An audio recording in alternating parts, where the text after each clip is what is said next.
meant to be alone. You and I were never meant to be alone.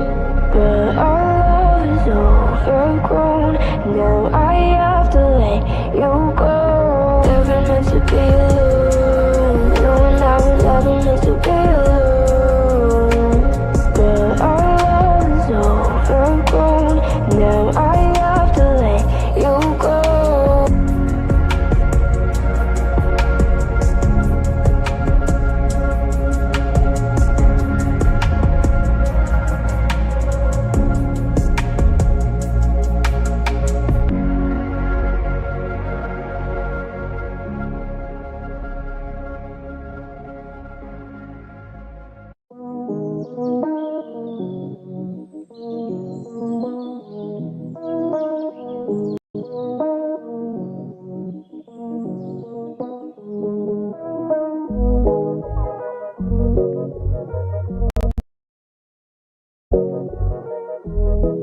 Chapter 8, Human Greatness. William Morris and the crew are on their way to the capital, El Arca. Morris, Captain Butler, and the entire crew arrive in this luminous city. Morris said that he would never have even been able to imagine such a city. It was just so surreal. People filled the public spaces, restaurants, and walkways. He describes them as almost looking like they're going to collide, but they never do. Everyone moves in a perfect synchronicity almost. Captain Butler is leading the way. In the sky, there are these huge transparent spheres that go from one way to the other.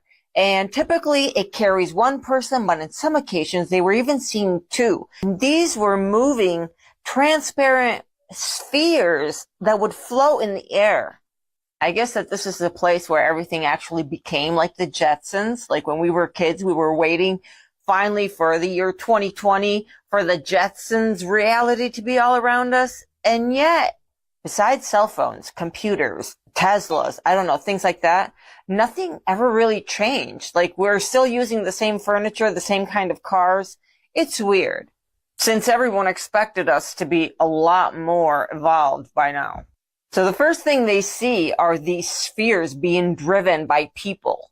Strange balloons that floated across the sky. The weird thing about the citizens of El Arca is that even though a few miles away there was this huge war that just started and was taking place, they weren't affected by it. They were totally acting normal with nonchalance, like continuing their everyday life. Now in the capital, El Arca, Morris tells us that they don't speak English. See, there are a lot of comments that wanted to know why they spoke perfect English in the Ancestral Republic. Well, here in El Arca, they do not. It's actually a foreign language, a language they had never heard before. In fact, Morris makes reference that if they had lost sight of Butler, they wouldn't even know how to communicate with these people because of this weird language that was impossible to decipher and like none other he had ever heard. He asked himself, was this the native language? A time before time? What if it was the first spoken language? Remember, in this book, the situation is that the people from the known lands had been subjected to a great reset and forgot all of their real history. The team was very united. This fantastic new adventure, these new worlds that no one had any idea about, was bringing the team closer. Everyone was very excited to meet these Anakim giants. They could not believe that they really existed. Morris was afraid that this attack on the Ancestral Republic was their fault. Was this the punishment because they had left the known lands? The entire team threw themselves into all of these theories and trying to figure out what it all meant. Of course, they had not received all of the information they needed. They were starting to think that the ice walls were artificial. Another big question that they had were the custodians other humans? Are they another race? New races, just like the giants. So far, they had new races, giants, artificial walls.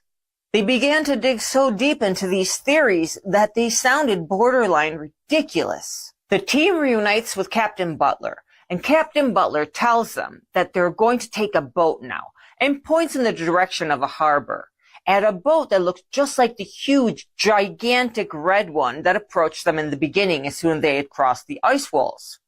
Everything was ready for them to leave for the Anakim lands, but first they were going to make a stop at a place called the Captain's Land. They get onto the ship and they said that every room had the decor of like a different era, but an era that was unknown. How many eras were there that the known land people were not privy to, had no clue? Everything was so difficult to understand, and the technology that they were seeing was advanced light years compared to ours. They were told that the ship they were on could practically take care of itself. It was very silent, and from the inside, you could not even hear the water on the outside. Then Morris notices that the waters outside were calm, but calm in a way that it was stable. And this was going on for the entire trip. Their waters didn't move like ours. Now he's obsessed with figuring out why the waters don't move like ours. And this is when he started to think about the moon that was 3 times brighter than how we see it from the known lands.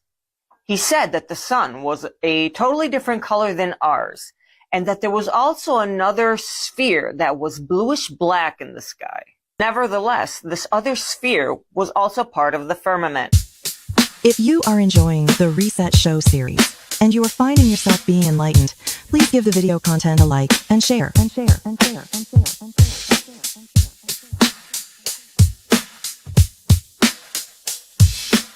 1871, where people didn't even have cars yet. They had to ride their horses or run around in order to escape this fire. The population simply wasn't 300,000 people like we're being told. And these cities were actually empty, and the previous civilization was erased. And it was time, more specifically, a planned time, to demolish most of their work. And they just absolutely shredded these 17,500 buildings with massive bombs and explosives to destroy the old world civilization's construction. Buildings that would have given this entire false narrative away decades ago.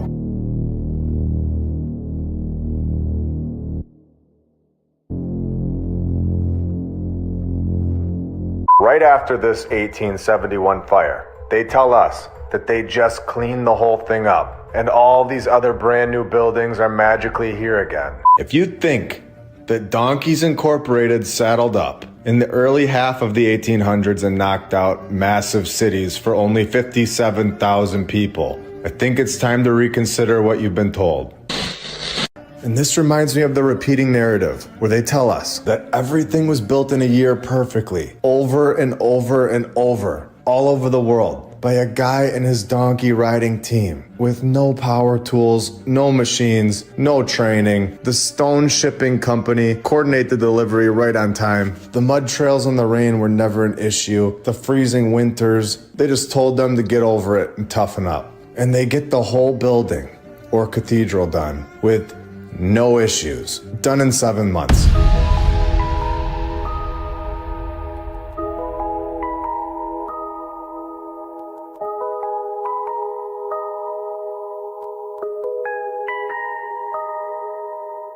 If you are enjoying the Reset Show series and you are finding yourself being enlightened, please give the video content a like and share.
There's a lot of lies going on. We've been lied to about a lot of from very young. This is why they teach you this bullshit when you're a child. They teach you all these lies when you're a child. The size of a town today was the size of the world population in the year that they're telling us that they knocked out a palace that lasts forever. Now, we all know that this was constructed by a very powerful, very intelligent civilization, and the population worldwide definitely took a massive hit at some point before the 1700s, where humans, I believe, repopulate back to billions of people relatively fast. I think the real population chart looks much different than what we're shown. I think that there are many times that the population worldwide is in the billions. Based on what they're telling us, you can look at this chart for yourself, showing that basically nobody was even here in the 1200s, according to the mainstream narrative. This shows that nobody could build massive palaces with no power tools, zero equipment, no training processes. The 25 people that lived in Budapest, their only edge against our civilization today was having a little better work ethic. And that's not working anymore. These charts are nonsense. They show how fast humans truly do recreate to the population that we're at today, which is why they are able to reset the population so often, in my opinion, using the same ridiculous narratives over and over for the exact same buildings. And so then they'll go back and reset time and take us back to the dark age and hide the technology. And they'll make and replay the whole shit over again. They will make man discover electricity again. They will make man discover phones again. All this shit, they'll just do it all over again, like they doing something new to make that next generation get harvested too, to think that we ain't done this before. Using the same technology that was here before and just pretending like it's all brand new. Where this place that we live is much different than we're being told. And so they'll reset at the end of every age once we see what's going on, and then they'll destroy all the technology, but they still got them souls though. Everything is given back to us. Everything is one big cycle. Everything. The years go from January to December. Every year. Seasons, days, technology, and civilizations. Everything is one big cycle. Everything. So every time they reach the height of technology, these civilizations just disappear. And I wouldn't be shocked at all if we do too. I wonder if they know this. This all feels like some sort of treasure hunt, like some sort of game. To see who can find this information, where we have all heard the saying that they have to tell us like it's a rule. Where I'm starting to think it's not that they have to tell us, it's that they want to tell us. Bro. It's nonsense. It's not that they have to tell us, it's that they want to tell us. Like it's fun to them to see who can crack the code. That nearly everything in our so-called reality is complete nonsense. And our true reality is much deeper than what we're told. Damn! That was intense! Do your own research, people.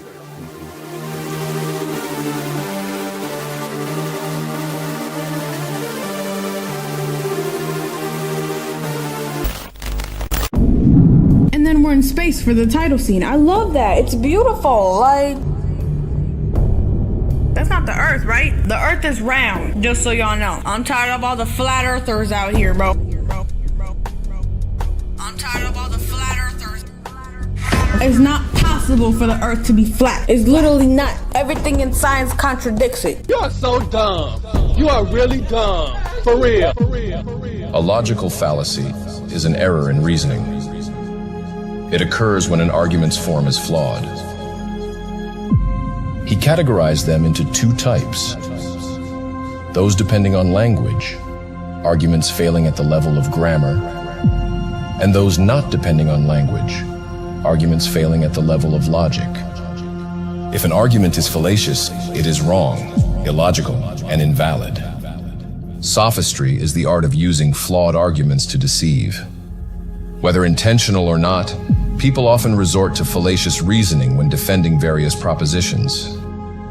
Without a firm grasp of formal logic and an awareness of common logical fallacies, as taught in the trivium, it's easy to be misled. The appeal to authority fallacy. This fallacy occurs when an argument is accepted as true based solely on the authority or reputation of the person making the claim, rather than on the strength of the evidence presented.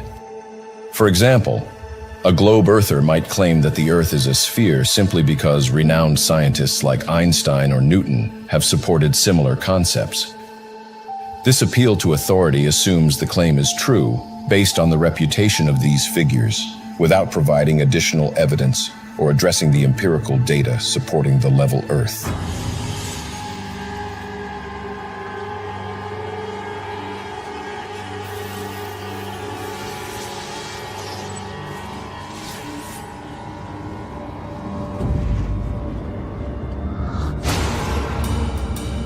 And get this theater was supposedly fireproof. 1 month after being opened, it burns down. This is incredible. And we have seen this exact story before from our St. Louis episodes, when they say that the fire started due to lighting the curtain on fire. So this curtain starts on fire, and the fire exits were locked or hidden, which sounds like a plan. Opinion. Even if this wasn't an event, let's think logically here. In 1871, during the Chicago fire, when 17,500 stone and brick buildings were magically burned to the ground, even though we know that stone and brick does not burn to the ground from house fires, which is why you have stone and brick fireplaces inside your living room. And everyone all over the world remains extremely calm, and your neighbors don't seem to mind either. It doesn't and never will spread to their house or to the basement. It won't make your house look like a bomb went off. And I guess I should say don't try this at home. But come on, you get the point. What? Nearly every single one of these great fires happened in the 1800s, right after the 1776 date, which was when the USA began. The main great fire that predates the 1776 date falls on 1/6, which is the London Great Fire, which is where the USA originally came from. And I'm guessing, based on all of my research, that this date of 1/6 is a code and not a real event. Because I'm about to take this thing to a whole nother level from this point until the end of the episode. And now that we have looked into this, compared it to other situations, shown factual evidence that they are lying, in all of this, I want to give my opinion on what happened. I think that the population worldwide was basically zero in the early 1800s. The previous civilization's population around the world before 1776, I would say 100 years prior to 1776, based on the condition that these buildings were in. It would put it at around 100 years, realistically. It couldn't have been thousands of years. These buildings would have just been a mess, just from the nature growing all over it and inside. But I believe the worldwide population in what we call the 15 or 1600s was massive. I believe that the technology was much more advanced than what we have today. That's why history repeats itself every 7,000 years. Because it takes them 7,000 years to act out the biblical script. And then they have a reset where they depopulate the earth and they start it back to Genesis again. The world is a stage. And the script that they acting out is the Bible. That's why the president put his hand on that Bible.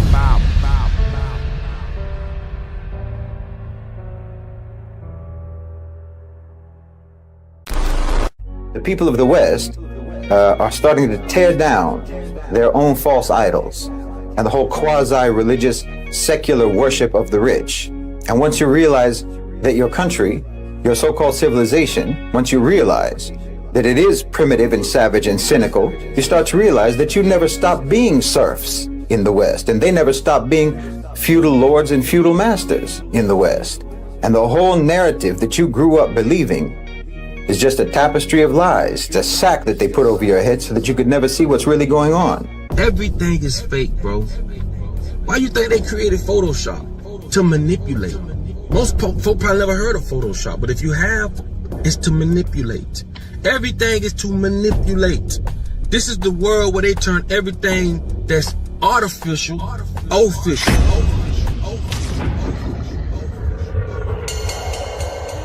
It is incredible when you know what to look for. So it's time to go to the east coast of the USA, Buffalo, New York, where we will find the Dennis Building, and yet another building that holds multiple names. The Dennis Building, the Glennie Store, or Crockery Store, the Glennie Building, and the Stanton Building, and yet another building that, of course, holds a fire story in 1905. And not only that, but we also get the reoccurring names. Yes, it is possible for him and his sons to have the exact same name. But when we have seen this in so many narratives about these old world buildings, where both brothers marry somebody named Alice, and their mom is also Alice, and their dog, and their cat, and their hamster that they found at Alice Pet Store. And the building is also named Alice.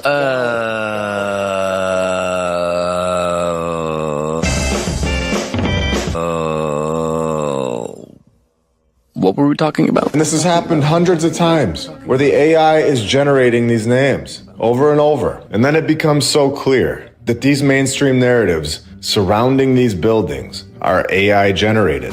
It also shows how these narratives could be completed so fast. And this really wouldn't be that difficult to produce in such a short time frame. You just throw in the parameters that they want covered in the narrative, and the ChatGPT can do it in 2 seconds. We all know here that the ChatGPT didn't just come out. It's not brand new. We know this. It's been here before for a very long time, and the hidden group has had it. We are in the land of forgetfulness. We have forgotten our true nature, and 24/7 we're being encouraged to forget and to remain in a state of self-identity amnesia.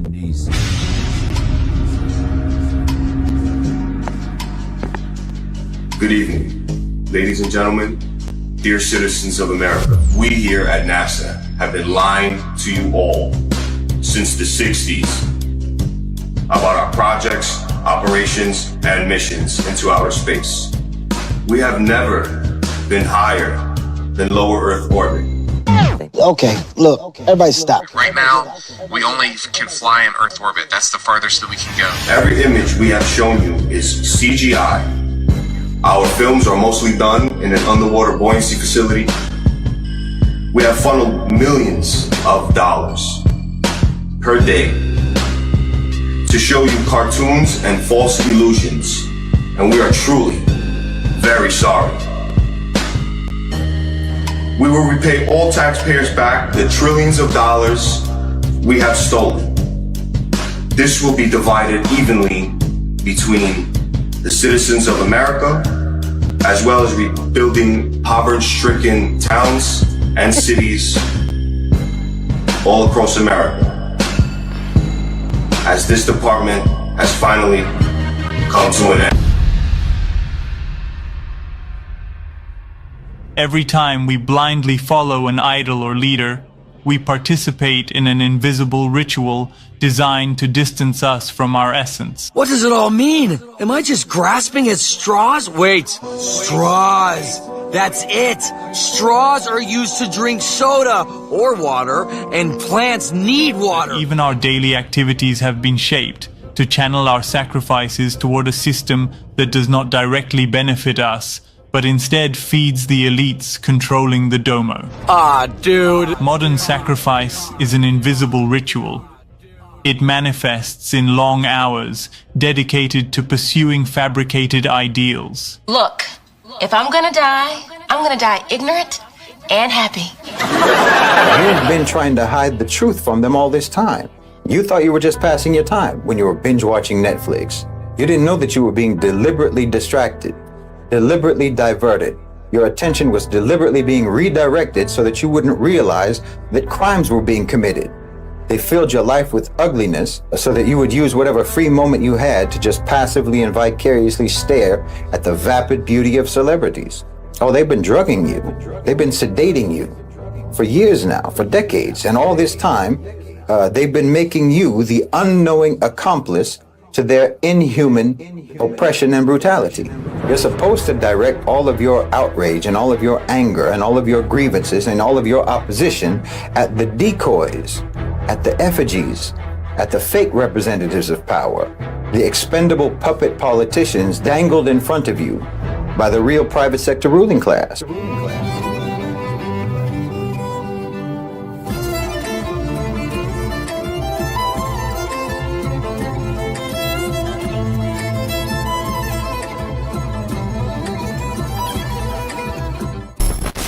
And it's weird, because you have pyramids all over the place. They're everywhere. Maybe not as big as the monks' pyramid, but there were a lot of them that have been destroyed in the last 100 years. This one is actually still here, which is exactly how our construction works today. It just lasts forever. Oh, it doesn't? No, it doesn't. And it's so weird just looking at these pictures. They look so out of place. And they look out of place because they are. And we know this here. But you look at the ground and it looks so fresh, like brand new topsoil that you buy from Home Depot. Like the grounds crew just got done raking it and getting it ready to be shown off to the public. It's honestly so weird. And what are these people doing? They don't even look real. Where are they walking to? They all look dressed up and just taking a stroll. My opinion is that those are Photoshop people. We have seen this kind of thing so many times, where they don't show any faces, and the people don't fit in with the picture. Exactly how the building, or in this case pyramid, doesn't fit in our timeline.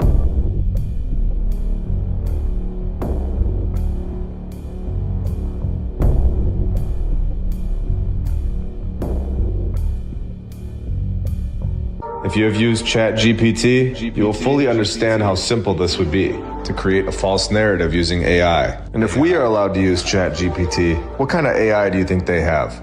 Even languages are very interesting. Were all these languages developed all over the world to keep us from being able to share valuable information with each other and to free ourselves from the insane controlled system? In my opinion, I think that's clear and obvious at this point. And it seems like once we become bored or uninterested in the item, they release the next item of technology that the past civilization already had. This group of people have much more to release, to profit off of, and to use to control the masses and manipulate the minds. We have talked about books in the past and how it is important to have them.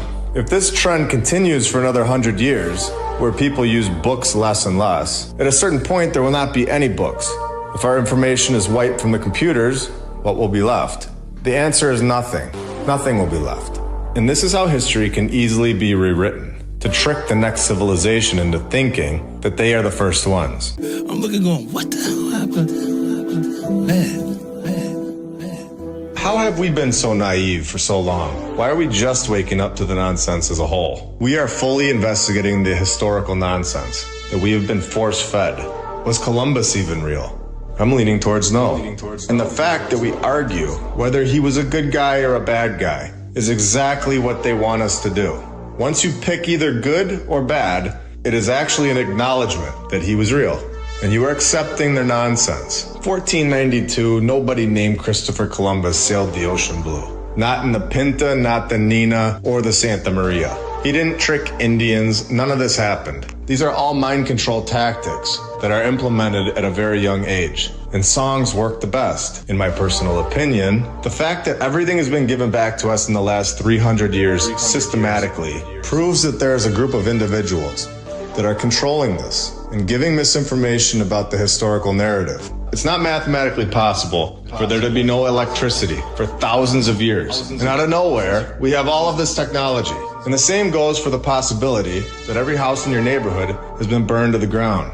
I'm hitting the reset button. You hear me? I'm hitting the reset button. That's impossible. Yet nearly every old world building holds a fire story in its narrative. And every major city has had a great fire. And are these fires great? Not for us, but I think for them. To destroy all of the past civilization's things. All happening within the last 200 to 300 years. But why lie about the history? Well, why not? That they're capable of like pulling something off like that. Like the fact, like think the scale, the magnitude of planning it would take to put something like that together and make it believable. You get to hold on to all the power over all the people. You've done it all before. You know how the system works. You've got all the kinks out in the past civilization. Now you get to control the banking system, all technology, the governments, what the people watch, what the people listen to. You control what is acceptable in society. You control what is not acceptable in society. And what is thought of as crazy. Why wouldn't they reset the system? and control it all for their advantage. Releasing old world tech to their advantage when there was already free energy. Some people have asked, why would they lie about all of this? When all people should be asking, why wouldn't they lie? Wouldn't they lie? Wouldn't they lie? Wouldn't they lie?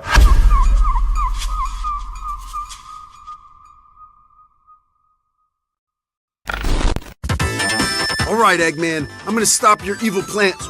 Wow, this music's pretty dope. Yeah, hey, yeah.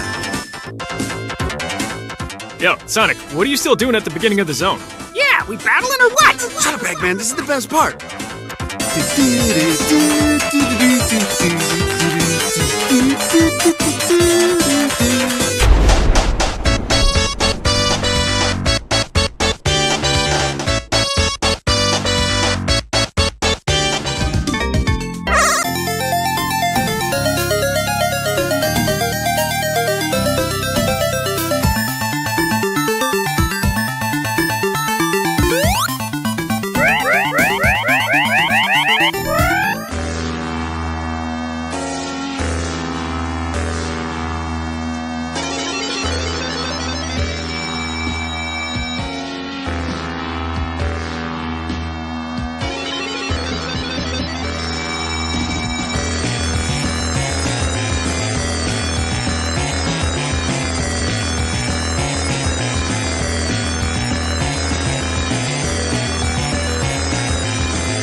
Way back in Marble Garden, we were shown a decaying temple well in the process of being reclaimed by nature, and throughout the whole level, over and over again, we were shown the absolute lack of sanctity that Robotnik had for this place. Collapsing structures and causing earthquakes, and all because he was searching for something in the ruins. Back-to-back catastrophic hurricanes can't tell me that they didn't have a hand in that. Controlling the weather. We've been doing that since Vietnam War that I know of. Hell, what's new? The Democrats are controlling the weather? The government. We're here in Santa Barbara County, home to one of the longest-running cloud seeding operations in the country. We've got some ground-based cloud seeding equipment right here, and we're going to get to hear all about how it works and see it in action. Cloud seeding is the most common type of weather modification, and it has many different techniques and applications. As I've never understood, Robotnik has bunkered himself in a hidey hole and is broadcasting some kind of weather-changing satellite signal. Robotnik's goal throughout his time on the floating island is to locate and excavate the Master Emerald. The story goes our world's a whole lot bigger than we've been led to believe, buddy. That we are allegedly surrounded by this massive ice wall. Somewhere far outside of this ice wall, there is a place called the Ancestral Lands. This is where the Vanderleys were from. Amidst one of their expeditions, they discovered a massive wall made of ice in the middle of the ocean. Eventually, they found passages in the ice wall big enough for their ship to get inside. And the weeks that followed marked the discovery of 7 different continental landmasses. Each family claimed one. And so our world was born. They devised a plan to populate each continent with their own people from the ancestral lands, but only embryos. So they, or we would have no knowledge of our origins. They reached a great development in the modification of the climate, and it is common that they create great walls of ice around the colonized lands. This they began to use in the last times, since before they had not reached this development. The walls served them as a great shield to be able to protect or enclose even more the colonized races. In this way, it is very difficult for them to escape even when they have to leave some worlds by necessity to go in search of another. After Sonic accidentally drops his pouch of rings, he pulls up his map of safe worlds that he can move to if needed, with the map being full of classic Sonic the Hedgehog Easter eggs. The centermost image of an island is of course Sonic's homeworld of Mobius Island. Then at the very top, we can see the logo for the Sega Saturn console next to an image of a weird-looking sun, with that sun having appeared in early concept art for the first Sonic video game. Then next to that, we can see the checkered design of the Blue Sphere bonus stage world from the original Sonic games.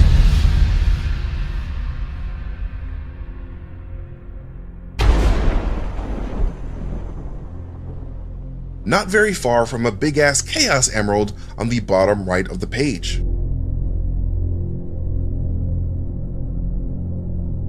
Then to the very left of Mobius Island, we have the Mushroom World that Sonic is dreading to have to migrate to. And some of the items on Sonic's list include making a crank call, sailing the high seas, starting a bar fight, running along the Great Wall. However, due to Robotnik unlocking the raw power in Sonic's quill, he's able to access Sonic levels of speed, triggering the same race across San Francisco that we saw at the very beginning of the movie.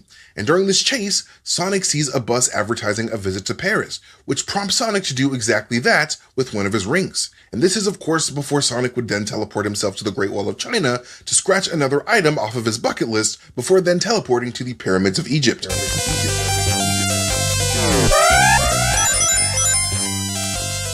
And in order to protect Sonic from these attackers, Longclaw gives Sonic her collection of magic golden rings that allow Sonic to travel to different worlds in the universe. Magic golden rings that allow Sonic to travel to different worlds in the universe.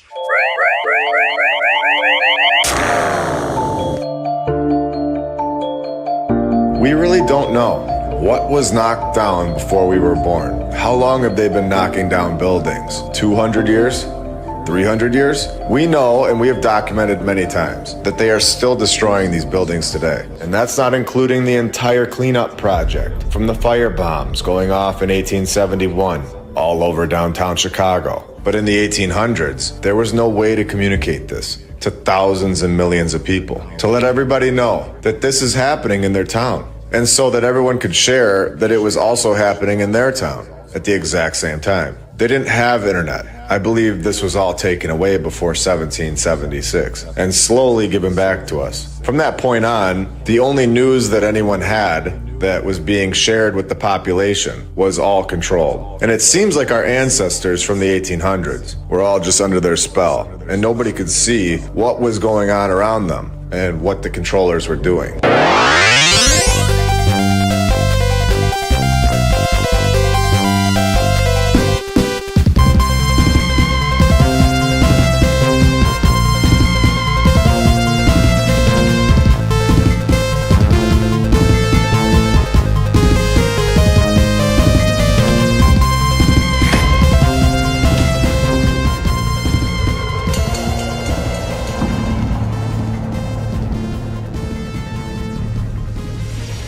Hey everybody, Sonic and Tails here, and welcome to another episode of Sonic Reacts. And today we're reacting to Sonic 2 Electric Boogaloo.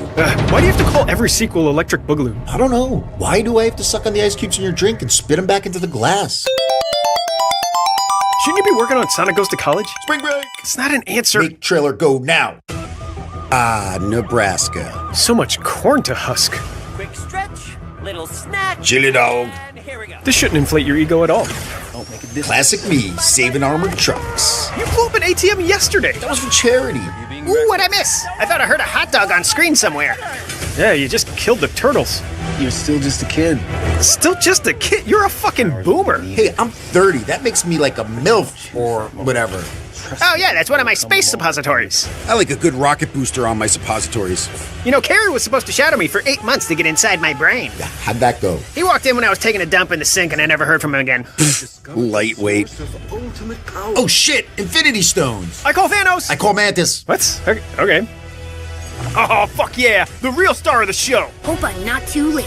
Nice voice, Small Wonder. They made me into a little kid? This is worse than not being in the movie. So, is Tails like my ward in this? Am I your dad? This is a nightmare. You guys watching the Sonic 2 Electric Boogaloo trailer? Yeah, Tails plays my daughter. Yeah, I can see that. I heard they got some cool actor to play me in this. Paul Giamatti. Mark Marty Wolf from Big Fat Liar? I hope he says my famous catchphrase. Don't. You don't crack Knuckles. Knuckles cracks you. That's actually not terrible. Don't encourage him.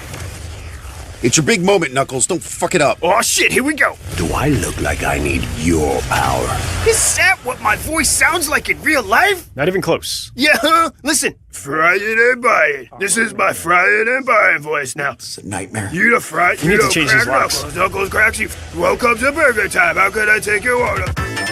All right, Eggman. I'm gonna stop your evil plans. Wow. This music's pretty dope. Yeah. Hey, yeah. Yo, Sonic, what are you still doing at the beginning of the zone? Yeah, we battling or what? Shut up, Eggman. This is the best part.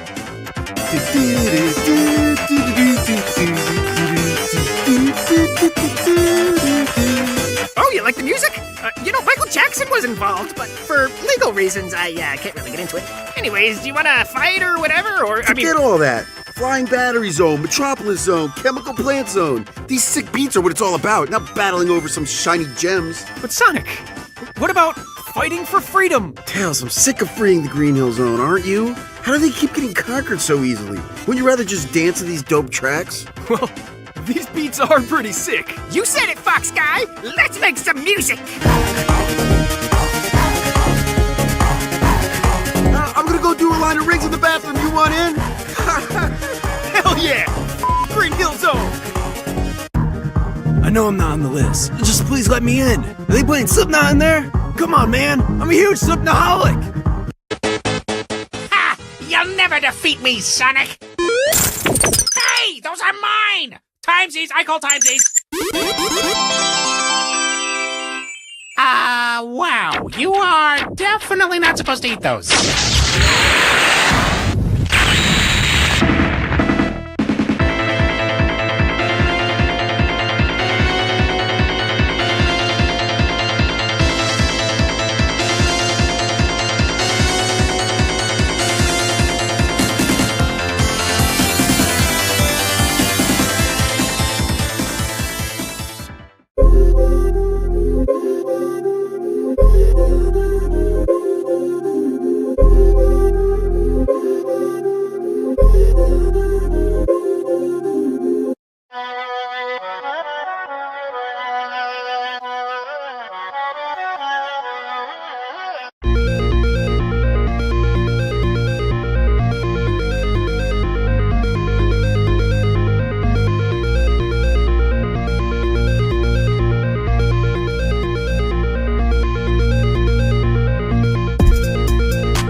It is quite sad when you consider that so many of us have no idea where we come from.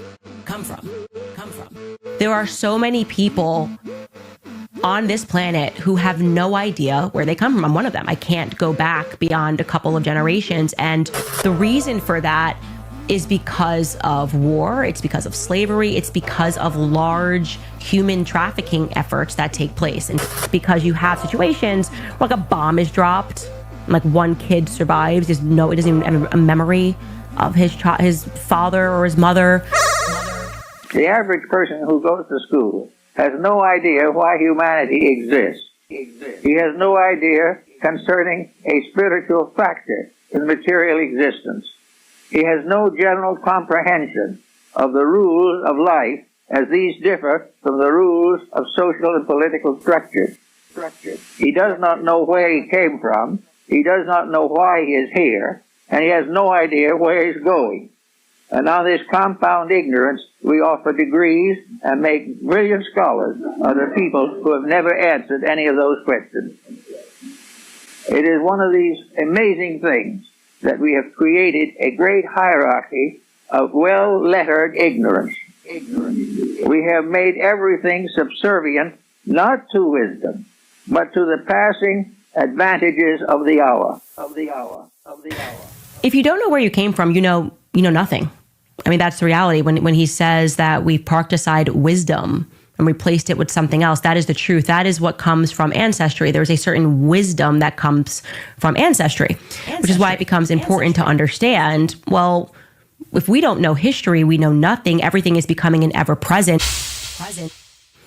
Now, the reason why I'm speaking to you about this is twofold, because it's very important for us to understand that, again, the job is to not just delete your ancestral history via never-ending wars, moving people around, large human trafficking operations.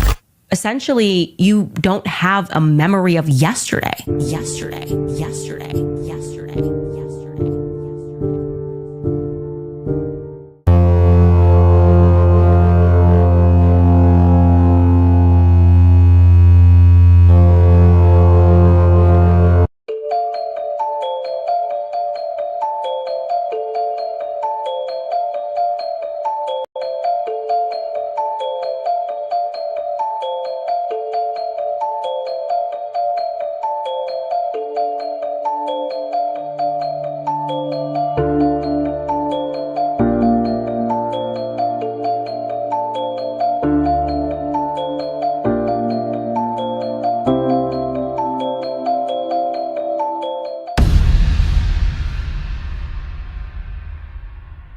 Okay, so that was the last reset, 1728. And I want to read this to y'all real quick, just so y'all can see what happened. It says, having lost the war against the Anunnaki, the custodians returned to find their most prized human colony in a state of great technological advancement and rebellion. It says, fearing they would lose control completely, the custodians again joined the Anunnaki in a treaty to plan a new reset. And it says the reset was carried out through a great mud flood generated by the Anunnaki pyramids combined with the controlled explosions to destroy the great cores in the center of Tartarus. You're right. You said that they came, Rashad Jamal was talking about how they came from nowhere. Yeah, I heard him say it's because they did come from nowhere. They came from outside the ice wall. The Anunnaki have to intermingle with Tiamat to create peace so that they can actually rule the whole galaxy. So when they did that, they created 13 tribes, which is one of them is the African American, and a bunch of other different tribes. You got different types of black-looking people. You got Klingon-looking people, Draconian Klingons, Theon-looking black people. You know, because their species is mixing together to create the perfect species, which is the African American, and that's why the African American is the true rulers of the whole entire galaxy, because we have the genetics of every creature in the world. So this is all just a genetic, big old giant genetic war.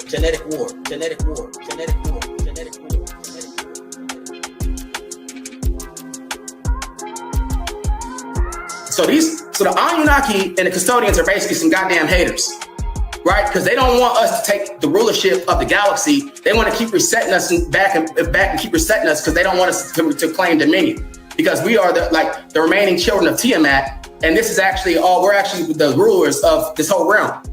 So this is all just basically, and also we have the ability to transcend into the fifth dimension. That's something the Anunnaki and the Greys can't do. That's why they're trying to figure out what's the deal about us, because we can transcend to the fifth dimension and they can't, because our mother, which is where we all come from, Tiamat, is from the fifth dimension. They're not from the fifth dimension.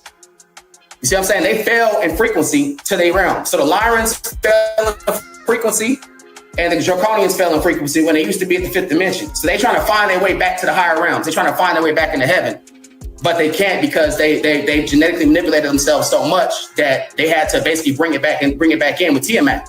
And that's what that war was about. That whole war about Marduk basically coming over there to conquer Tiamat so that they could still have dominion over the galaxy. Are you familiar of the war in Nuremberg? Yeah, I heard about that before. Yeah, that was basically that was something to do with Tartaria. Now they alleged that it was 1561, but we know what happened before that. But what they said, Mama T, is they seen spaceships and all that blasting shit up.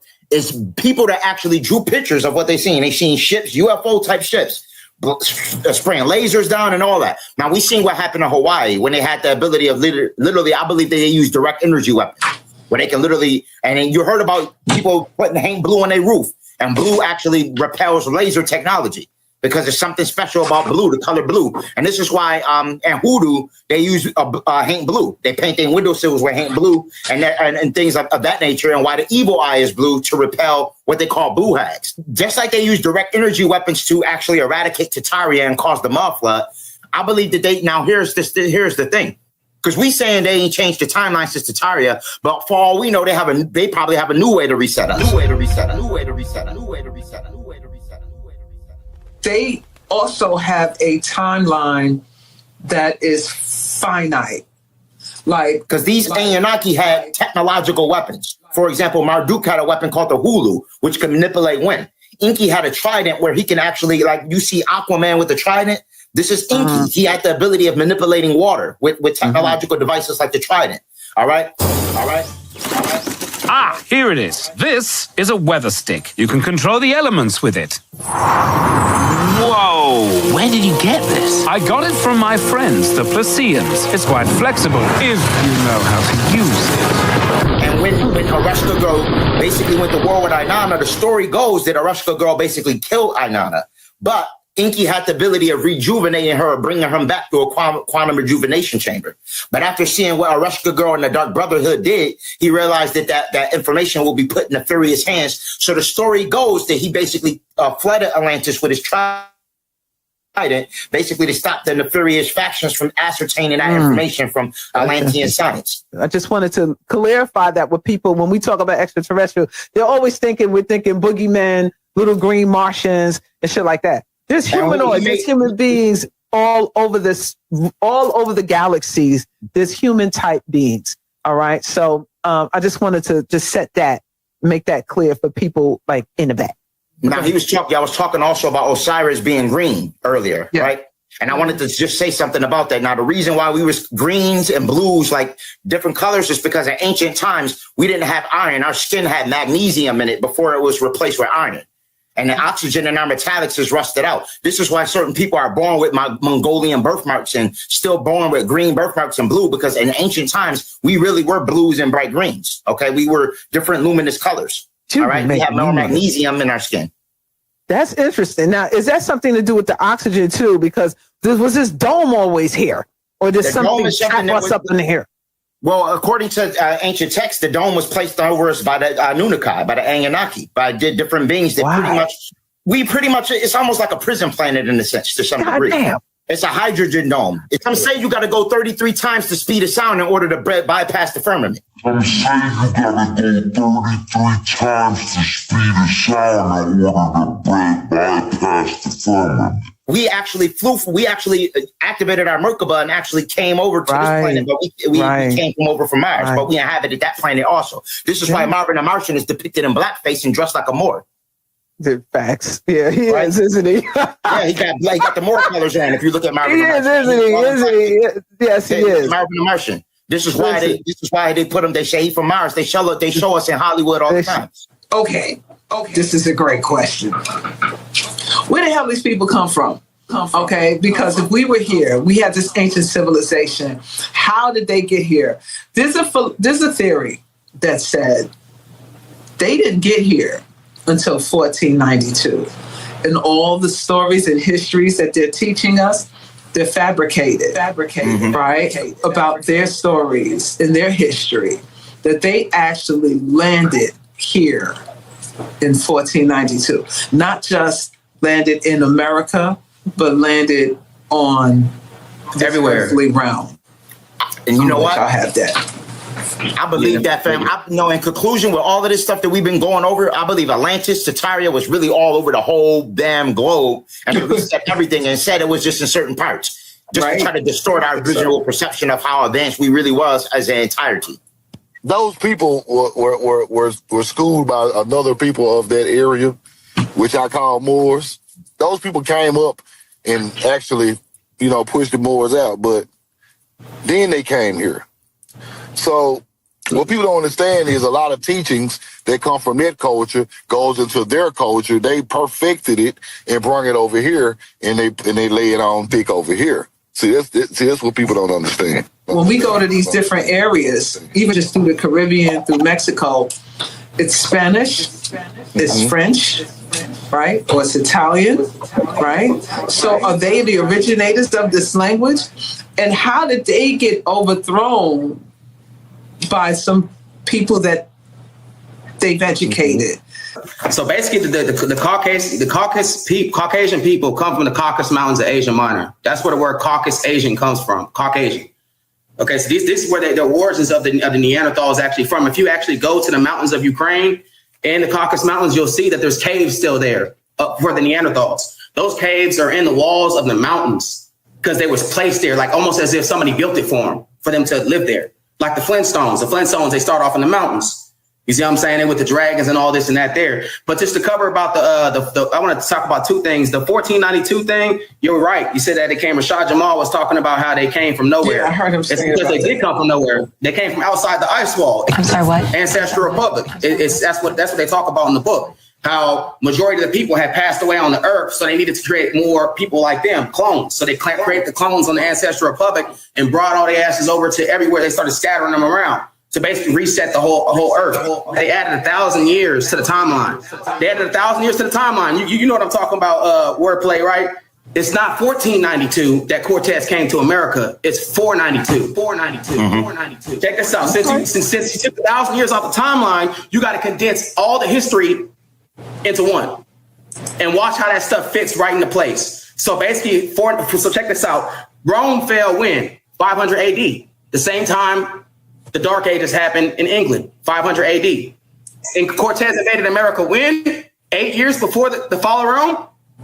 You see what I'm saying? You see how all the stuff was happening at the same time? Rome was here, England, America was here. It was all happening at the same time. You see what I'm saying? But what they did was they added 1,000 years to separate the history. See, King Arthur was in 450 AD. That's what King Arthur was. He was a black man. King Arthur was 450 AD. So you mean to tell me 40 years later, Cortez will come invade America? See, you got to take 1,000 years. Wow. You know what I'm saying? So it's not 1805, it's I-805. So it's not, they added 1,000 years to history to confuse us so we can separate the history. But if you take 1,000 years off, you got to condense all the wars and everything into like almost 1,000 years. When them pilgrims came here, we already had cars and airplanes and boats. Everything was already here. They didn't build anything new. And so the hydrogen is what we use for fuel instead of gas. Everything was water-based. So they ain't built nothing. Of course, we're indigenous. We're indigenous to America. We're indigenous to the earth. You know what I'm saying? The whole planet. They're indigenous. Right. The clones, or what they're calling, these Caucasians, were created by the custodians. The custodians created them to basically watch us. And they have the DNA of the custodians. And that's why they don't have the melanin of Tiamat. Because they're not from Tiamat. They clone them so that they could actually reset the whole population again. Because when we get too high and too strong and too aware, they bring us back down. So they had 7 resets total. Obviously, I hope and assume this will be the final version. No, I know it will be. All the kinks have been worked out. This is the one.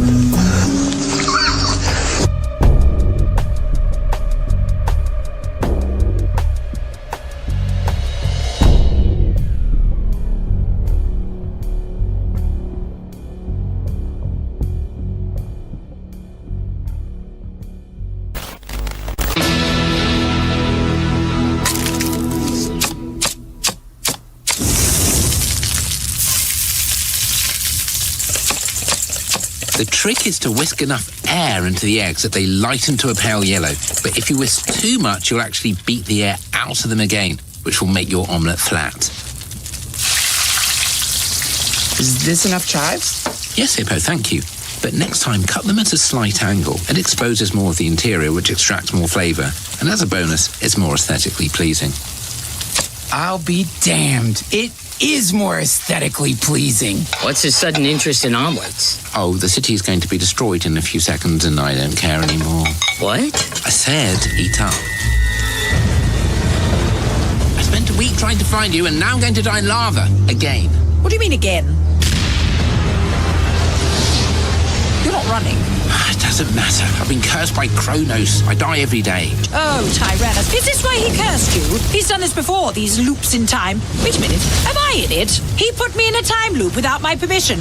We need to stop this. It's too late, this loop. We have to do all this again? How do you think I feel? I'm in a time loop.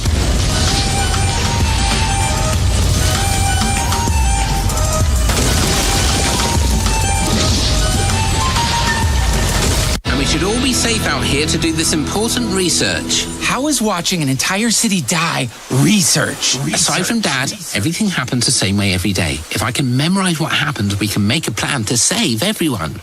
You had some thoughts? Hopefully I'll have them again in the next loop! Right, this is the path of the lava. This is the safe zone outside the city walls. We clear as many people out as we can before the eruption and then go from there. Go from there.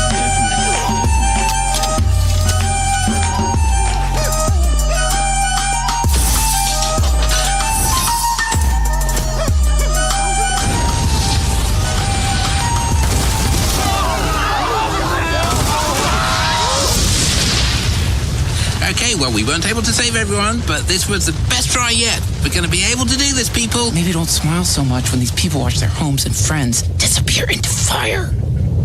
To be clear, I wasn't smiling at the tragedy. I was smiling at the future lack of tragedy. I'm just going to go.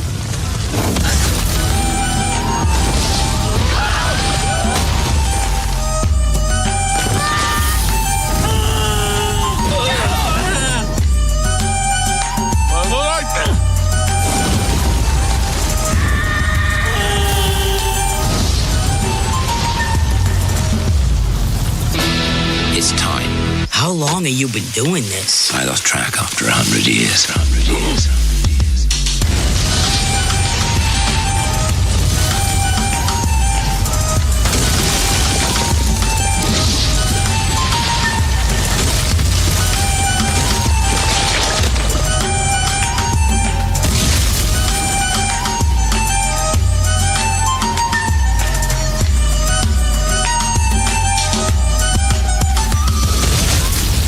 You missed.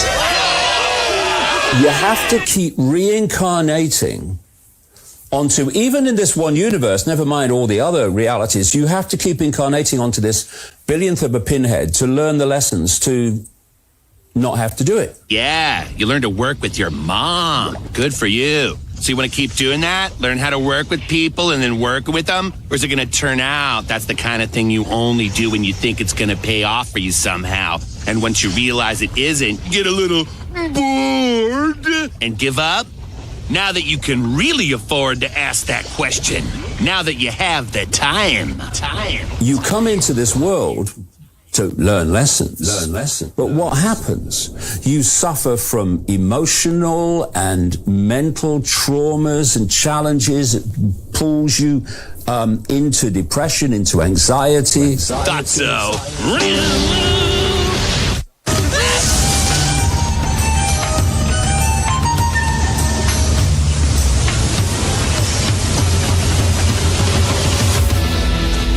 Wake up! Now that's what I'm talking about. Huh? You learned your lesson. Great. What lesson? That everything is pointless. Nothing matters. Why, if you're learning lessons and building on previous lessons to reach enlightenment, why do you forget the lessons you're supposed to have already learned when you come here and you start with a blank sheet of paper again? It makes no sense. It's frankly ridiculous from my perspective. Yes! I haven't heard you crying and sucking your thumb for a while. Or questioning me. Are you a child? Are you kidding me? Little man, I would kill you for talking to me like that. Like that. What? You get to live the volcano day one more time. No take-backs. Move forward with what you've learned. What are you going to do, little man? Wait, you didn't stop the volcano? I didn't start the volcano. I just saw it and thought, this could be funny. I'm hitting the reset button. Hey, volcano erupted.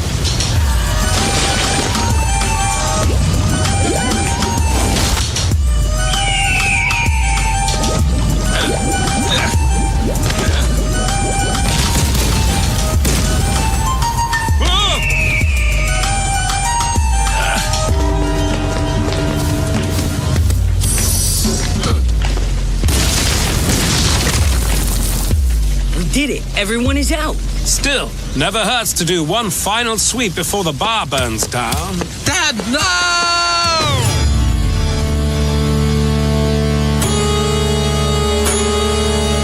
All right, that's enough. What the hell were you thinking? I wasn't. Honestly, I didn't think. I guess I am stubborn. I didn't know how stubborn until I spent a millennium refusing to say, you win. But my flaw is also my strength. And maybe that's what being immortal makes it impossible to understand. Oh, okay. So, I thought you were trying to say humans were better than us, but if you're saying it's just how you were born, like a congenital disorder, then it's not your fault, so there's no point in me punishing you for it. Yeah, you humans can go on existing and I'll take a nap till you're done. I'm gonna give you like 10,000 years at most. What about me? You'll live, and you know what? I'll even undestroy your city. After you go to sleep tonight, one more reset, no volcano. Never liked those fire lizards anyway. I might actually skip my nap and see how this pans out. You dummies aren't uninteresting. I've become convinced from the evidence I've seen over 32 years that reincarnation is real. So what the hell is going on?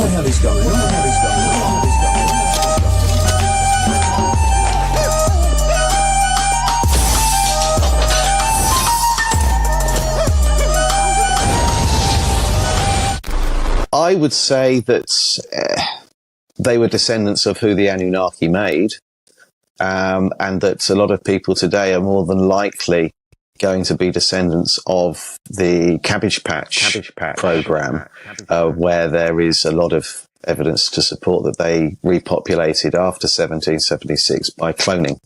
So where do babies come from? In the early 1900s, the most common answer given to children would simply be that the stork would bring the babies, or that they were found in a cabbage patch. But why would babies be found in cabbage patches?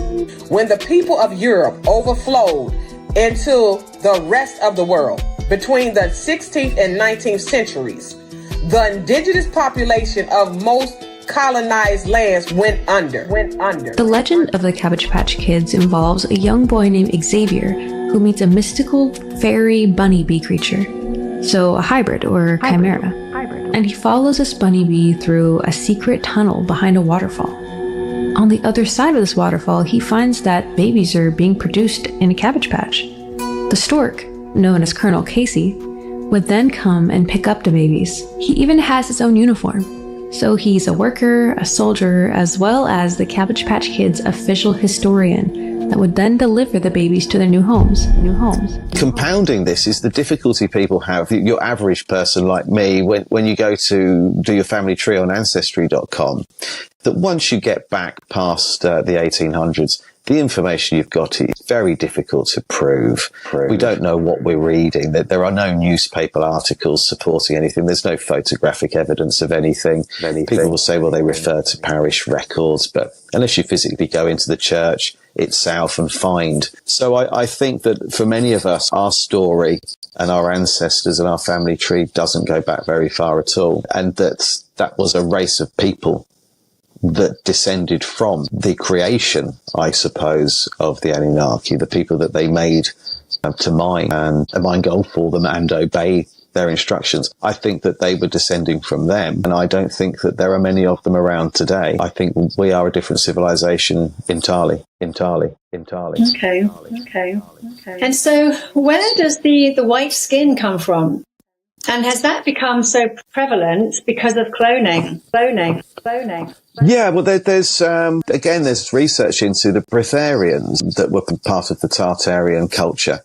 And these were people that actually, they say that a little bit like a plant does, that they harnessed their energy from sunlight, and that all they needed was water and direct sunlight. They didn't eat.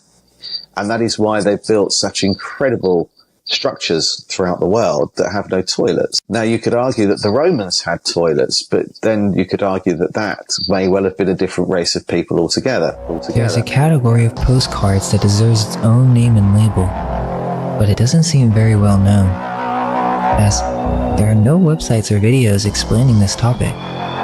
We shall call it the mystery of the repopulation postcards. In order to understand why we've labeled them repopulation postcards, a thorough understanding of resets, Tartaria, orphan trains, incubators, asylums, and oddfellows will be necessary. These cards depict babies being grown.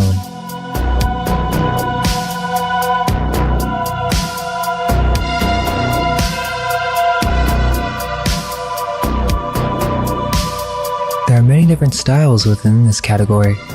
One of the most interesting is the Cabbage Patch Babies, a variety of themes involving growing babies.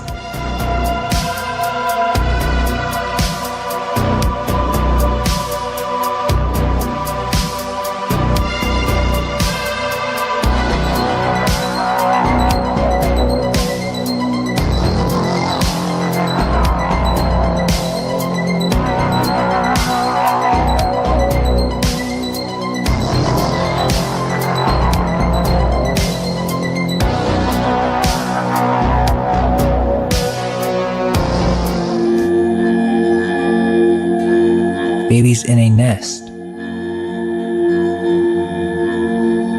Babies in eggs being hatched. Then the babies arrive on the train.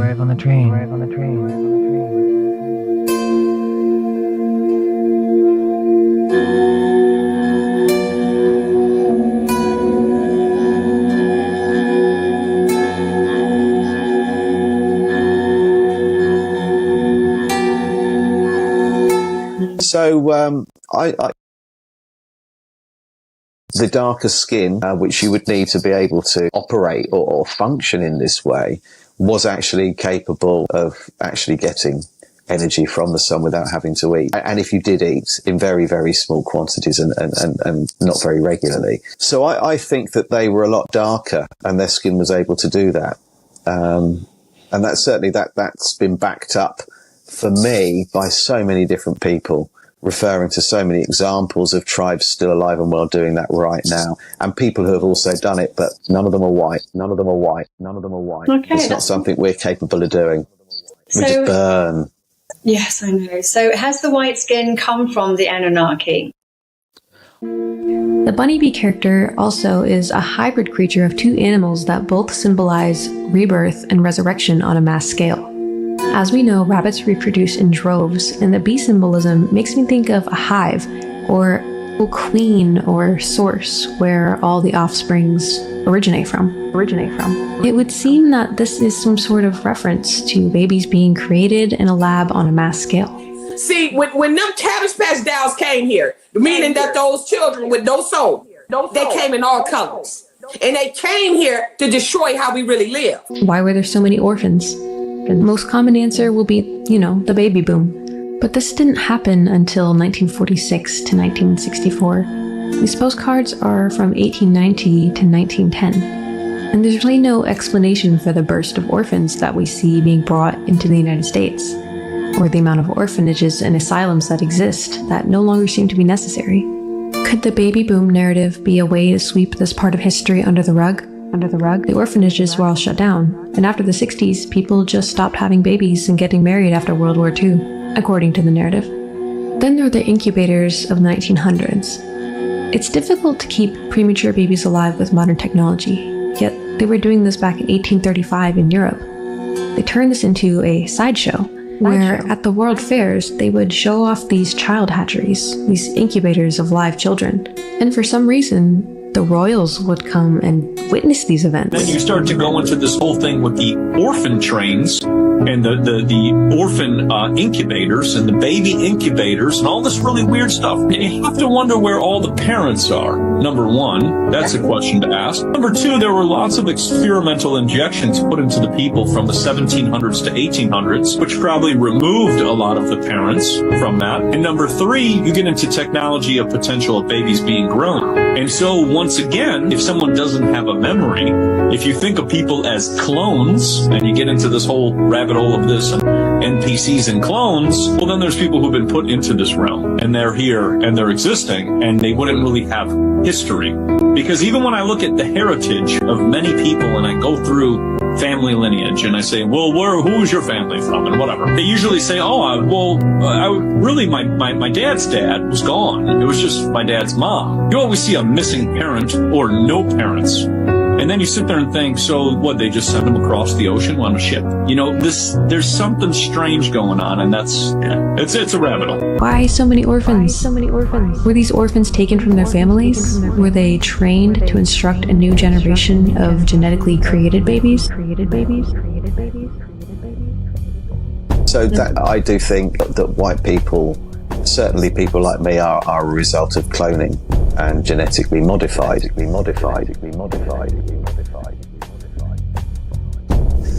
Cloning that happened after the reset.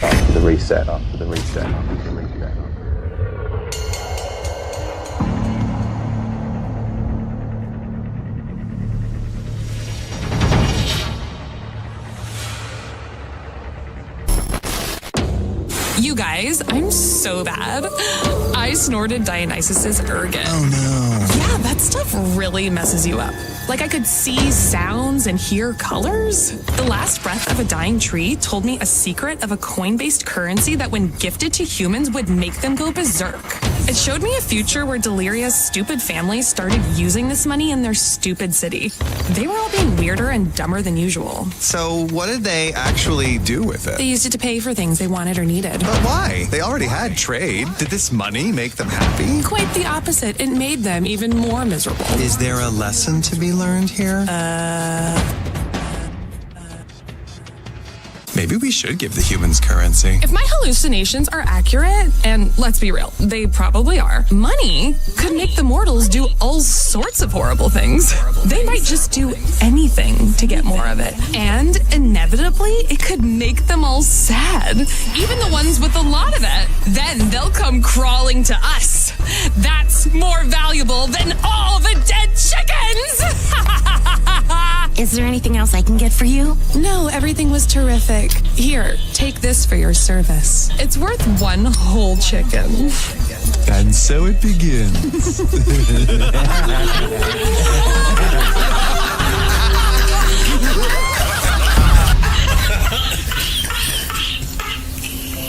So what exactly is fiat money? How can a piece of paper hold so much value? And why don't we use something more valuable, like gold, as money instead? In this video, we'll dive into the concept of fiat money. Let's get started. Well, we started using these coins and our civilization really took off. Suddenly I was rich and had something called free time. How does it work? We use these to buy and sell goods and services. I'm currently carrying the equivalent of 50 chickens. It's called money. Here, take one. Apparently, it's based on a standard of exchange where these super fungible tokens, or coins, represent a certain amount that everyone agrees on. What did you give this Athenian for it? Nothing really. Just a couple of cows, goats, chickens, most of our weapons. But I'm pretty sure I got the better end of the deal. Think of how much more efficient this will be. And since we're basically at the beginning of time, most people have the same amount of stuff, so they'll be starting on a totally equal playing field. There's only one problem. What do we do with Athenian money? We don't live in Athens. I know. I wish. Counterpoint? Screw Athens! What if we made our own money? It's a long time ago, money didn't even exist. This is Krapopolis's official coin. What matters is what it represents. Don't you want an opportunity to dream, to create a world where eventually money is something you can hold on to? Grow your wealth instead of having to eat everything you earn. How does that work? I'm really glad you asked that before rioting. Instead of something being worth a certain number of chickens or goats, everyone will agree on a coin amount that is fair to both parties. And that amount of coins can then be exchanged for the equivalent in goods and services. I know you're going to be skeptical, but... It feels right. You're really into it? You're not just saying you are so you can get my hopes up and crush whatever spirit I have left? Let's do money! Okay, everyone line up with your possessions and we'll start handing out the Tyrannuses. A long time ago, people used a barter system to trade things. What is this? It's called money. The city's using it instead of trading chickens. So these metal discs are valuable to you mortals? People are nuts for them. When I get enough money, I'm going to get a third pigtail. I could finally have a temple full of sacrifices that don't stink like chicken crap. Oh, I like it. I'm in. Spread the word. From now on, Deliria only accepts cold, hard money. Every hour of every day, this government facility in Washington, D.C. turns paper into money. In order to keep up with demand, these machines are running 24/7, pumping out more than $500 million into the U.S. economy every day. Just like that. But this is only a tiny fraction of how much money is really made. Most of our money exists digitally, and this number currently goes up by more than $4 billion every day. Before it ever reached your bank account, it changed hands countless times. passing through people, governments, and businesses, all after being simply typed into existence on a computer. Tyrannus, we have a slight problem. What's that? I went to town to get some lunch. Woozy's kebab? Is there any other? You know it. Boom! But Woozy wouldn't give me any because I don't have any more money. That's an easy fix. We can just make a lot more coins. But if the money isn't worth the value of something specific, isn't it by definition worthless? Worthless? In order to fully understand how we got to this point, we need to go back to a time before money. Being rich is way better. Sir, here is your chicken. Excellent. I'm starving. Actually, chickens cost a bit more now. How much more? 100 Tyrannuses. How is that possible? There's a lot of coins and not a lot of chickens. Hippo, you're the genius. What do we do about this? Easy. We make more coins. If you make more coins, won't chickens just end up costing even more? We can't let this new system collapse. We're too rich. If a farmer, thousands of years ago, needed a new tool, he'd go to the local tool maker to buy one. The farmer didn't have anything to give him in return, so instead, they both just agreed that he owed him something in the future. Because the toolmaker trusted the farmer, his promise of future value was an acceptable form of payment. Sure enough, 2 weeks later, the farmer came back and gave him some food from his farm. To make transactions easier, people started to pay using more commonly used items like cattle, grain, and salt. Everyone needed these things, but they were hard to come by, and that's what made them valuable. The farmer could now buy a tool and pay for it right away, using a precise amount of grain that seemed like a fair exchange. This made transactions quicker, and both parties would leave with something valuable to them. But eventually the demand for trade was too much, and paying with a random mix of bulky objects wasn't good enough. People eventually settled on using metal coins, like gold and silver, since they were small, extremely valuable, and would last forever, unlike cattle or grain. Suddenly, trade around the world opened up, and things were being bought and sold all the way from China to Europe. But traveling with so much gold became heavy and dangerous. This was when the whole idea of money started to change. What the hell is going on? When I left, Athens was thriving, but I came back to this. It was the money.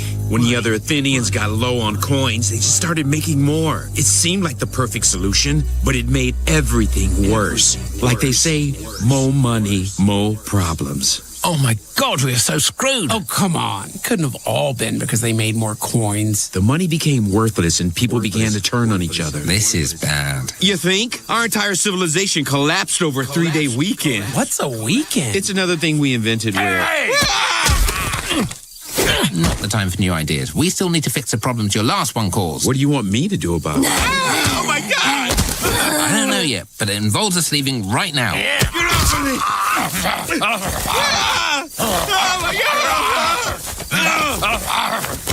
In 17th century London, trusted goldsmiths started to take in people's gold coins, promising to look after them for a small fee. In return, they would give the customer a piece of paper, a promise note that allowed them to retrieve their gold at any time. The key to this piece of paper was that the customer could go to any goldsmith in any town and claim back that exact amount of gold. The paper itself had no intrinsic value, but it became as good as gold. The notes were so convenient that people started simply exchanging them to buy and sell things. The goldsmiths realized that most people weren't actually coming to retrieve their gold, and so they started loaning out fake promise notes to customers, instant money that had to be paid back with interest, making the goldsmiths a small profit. This was fake money that didn't actually come out of their gold supply. If a goldsmith loaned out 100 coins, they wouldn't become 100 coins poorer. They'd simply write the customer a fake note that was worth 100 coins, which could be spent anywhere.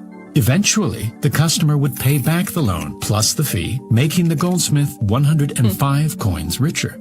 On top of that, the customer would spend their money by paying someone for goods, making them richer. From that single loan, the total money in existence increased by 100 coins, yet no new coins were produced. Congratulations, you played yourself. What happens if people ever really question the system? It will not stand up to even the most basic scrutiny. They won't, because they're lazy. And even if one day they do, we'll be long dead by then, and it'll be someone else's problem. If we replace the goldsmiths with banks and the promise notes with digital money, we have today's system of money. money basically is a false promise. Like, that's literally what it's giving. Rather than question how currency worked, they just went along with it because they really liked buying stuff, which meant they needed more money. So everybody got jobs and worked themselves to the bone. All of this working ate up so much of their lives, they began to forget what made living special. That was a great video. I learned.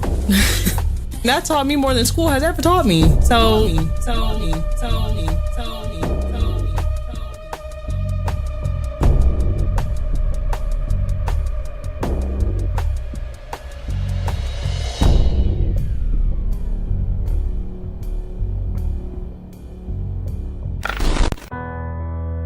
So, where are you from? The CIA. Huh, small world. I work there. And, how long have you and Steve been friends? My whole life. 3 days. 3 days? Steve, I know you cloned these girls. If the CIA finds out, I'll lose my job. Now I gotta unclone them. Unclone means kill. Honey!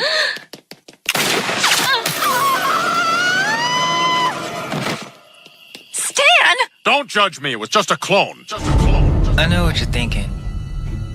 How did I end up in this situation? Trust me, it's not an easy story to tell. You see, a long time ago, ancient alchemists stumbled upon the secret of how to birth babies from cabbages. This magic was regarded as the greatest secret. Using the Philosopher's Stone, they were able to find a new way to give birth, through the sacred cabbage. Why cabbage, you might ask? Well, rumor has it that they thought it looked like a baby's head. Makes some sort of sense, right? These cabbages were engineered to grow humans. I guess you could say I'm a homunculus. Actually, we all are. But the new church couldn't let that kind of power stay in the hands of a few alchemists. Now, they wanted the cabbage secret for themselves. So they destroyed the alchemist, wiped them out. I'm sure you can. What would the scientific reason be? All I've managed to find is scientists saying it's unethical. Why can't you clone a human? Yeah. Not that they can't do it, but it's unethical to do it.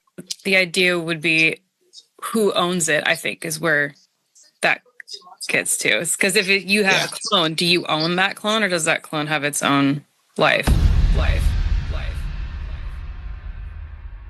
Yeah. Because you're paying money for it to be created. So then is it your child? It's not your child. No. So who owns this? No. Yeah. If you pay to have it made, then it's kind of property. I mean, but then you do the same thing with IVF, right? But I guess... Yes, you do. Yes, you do. I haven't thought about this. Right. Yeah. You are quite right. Yeah. Yeah. What is the difference? Right. But then in theory, I mean, as far as I'm aware, we're all owned anyway. What your understanding is of the word cabbage and why you think it might be used with regard to Cabbage Patch Kids and repopulation and so on. I think it's funny because you could totally see them as just being something cute and quirky and fun. And I think that that's what a lot of people thought of them. But to have your eyes open to the way that this world or this plane of existence works, what is it that they're trying to tell us? What is it that this means? And so there's different categories of the cabbage baby postcards. So there's ones with cabbages where there's babies being plucked out of cabbages, and usually there's a man with striped socks and a lady in red, part of that symbolism. I do wonder that, when people say they've been cloned, does the clone know it's a clone? It's a clone. So where are you with the whole cloning? Personally, because I haven't seen a photograph of a cloning facility and I haven't seen any paperwork that says anything that would make me think that there's cloning, I'm skeptical about it. The cabbage postcards, and then you have the lady in red plucking babies out of water, babies in boats, babies on lily pads, babies in wells, babies being picked out of trees, being carried around in buckets. So there's a lot of that sort of symbolism. And then there's babies on trains being transported, or babies being flown by stork. and the stork is a symbol symbolizing the postal service. You've got babies populating empty cities, so they're just all over the place doing baby things. And there's no adults, there's no one else there. And then you have ones where there's babies on a farm, so they're like riding on cows and drinking milk right out of their udders and things like that. How you would feed cloned babies, like what would you feed them? And, you know, can you just feed a brand new baby, you know, animal milk? Is that safe? Or when did they invent formula and stuff like that? So first I wanted to look into the symbolism of the word cabbage, because why cabbage? Why aren't they in pumpkins? Or like why is it cabbages specifically? Cabbage was originally called cole or caul. Like today we have kohlrabi. It's in the same family. The word cabbage came about in like the 1500s when they did that language overhaul. So it wasn't called cabbage before that. Is this the great vowel shift?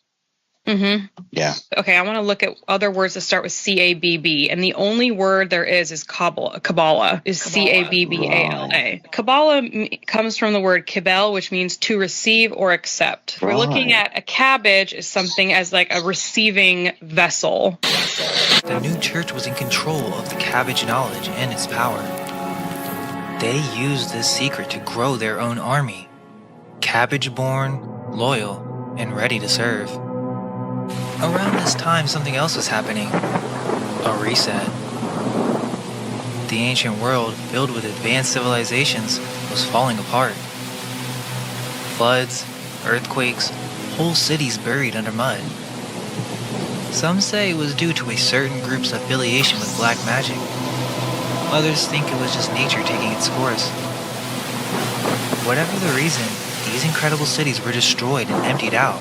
They had to program the first set of orphans through the schooling system. And these orphans weren't just any children. They were the chosen ones, handpicked to become the elites of the new age. They were initiated into secret brotherhoods, where this knowledge of the reset and Freemasonry would be carefully guarded. These orphan brotherhoods began to clean up these cities, raise the streets, and create what we now know as downtowns. Many of these buildings were still buried, and there was a complete underground portion of the city that would be unknown to the general public. But there was still a problem. They needed to fill in these empty ghost cities with people. These first orphans were infertile and didn't even know what sex was. But within the brotherhoods, they were entrusted with one crucial secret: the knowledge of the sacred cabbage. People thought that it represented a womb. Cab means head, and so that's another reason why it could be called cabbage, because it looks like a head. 14 million people immigrated to the U.S. between 1900 and 1920, and then the numbers kind of add up. So is it possible then that the Cabbage Patch Kids or Cabbage Patch Babies, that is to do with the they're called that because that is to do with the trafficking? Yeah, that's what I think. So if we look back and we're looking at the first category of these postcards, we've got cabbages. So we've got to receive or accept cabbatage. So the man with the striped socks who's farming them, he's the nation A. And then the lady in red who's receiving them, she's nation B, or Lady Liberty. So it's, you know, so that's like all the immigrants that came over. You wrote this book last year. It came out, the Tesla and the Cabbage Patch Kids, and you were telling us about the fact that in your understanding, your belief, your research has come to the conclusion that there was a reset in 1776, that a lot of our history has been false. The intention was clear. All memory of these ancient temples and exponential growth had to be erased. So then they repopulated the known lands with a new humanity, adapted towards the ignorance that these cities and that this great empire had once been forged, where their feet would later tread the lands of the ancestors and the Anakim giants. If you look at genealogy, you know, you have a grandmother, and then you have a great-grandmother, and a great-great-grandmother. Yeah. And that's going this way on, like, if you're here, you know, you got your grandma, then your great-grandma, and your great-great-grandma. And if you go this way, they're your cousins. Well, this is your cousin once removed and twice removed. So the terms great and grand mean one generation removed from. I think that the second meaning of great is you have removed history from one generation, or removed the understanding by one generation. That makes perfect sense. Shit, that's a mind fuck, isn't it? That really is. So the Great Fires, they're like, it's like they're laughing at you. They're saying, look, we took away your history. Now you don't know. Some of these motherfuckers out here is clones. And I'm going to say this. That's why when you talk to them, let me finish what I'm about to say. That's why when you talk to them, their eyes look empty. When you talk to them and you say something, see, you can talk to them about this shit that come on TV, little shit that you can discuss little petty ass shit, little Matrix ass shit. But get on some real shit and watch and see how they shut down on you. And they give you that blank stare like it's nothing there. Everybody have been following the resets, the mud flood concept. We already know there's been times where the population on Earth has dwindled down within a few years. And then all of a sudden, boom, it's populated now with billions of people again.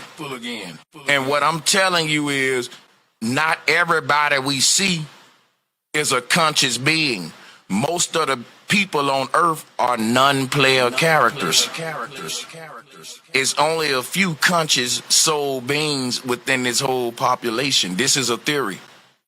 And the rest are just seeded clones to fill in like a video game.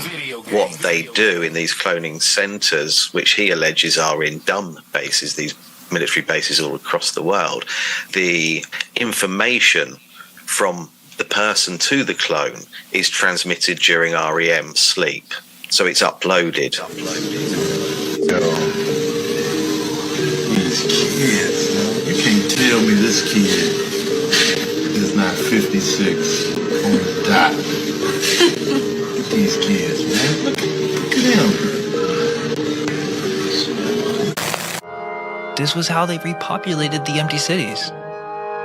Couples would come to the farms and pick out their favorite baby from the Cabbage Patch. They didn't really see these babies as their own, but instead they were merely products. It became a cultural phenomenon to purchase babies, and they were sold on the streets, in carts, at shopping centers, and even at world fairs. These world fairs were repurposed ancient buildings that were used to display ancient advanced technology, and they would show off the incubator babies. These incubator babies were cabbage babies that had still not fully developed, and this tech was used to speed up the birthing process. So after the repopulation phase, the church kicked off a massive propaganda campaign to teach us a new, fake history. But the cabbage babies never stopped being produced. It only went underground. This is still done in secret, in underground factories, for reasons that cannot be fully explained. So yeah, but his research stems from Hollywood and the cloning of celebrities, which we're hearing about a lot more now. And there are quite a few famous clips out there of people like Hillary Clinton, Lady Gaga, Katy Perry, actually appearing to malfunction live, as if something's happened, like a kind of a flaw or a bug in a program. I've got two theories on that. One is that it is because it's a clone, and Donald Marshall suggests that they are adolescent and they have a handler. Now there is, and you can find this still on YouTube, there is footage of Martin Lawrence and Will Smith after they filmed the last Bad Boys movie, there was a press conference and they're walking together and Martin Lawrence isn't talking. The odd word that does come out of his mouth, Will Smith's taking over and answering questions for him. It's almost like he's sort of comatose or got severe jet lag. And you might think that that's a one-off. Apparently that's a glitch. That is a flaw because they are adolescent. They're made quite quickly. We used the cloning machine at my dad's work to make prom dates. Really?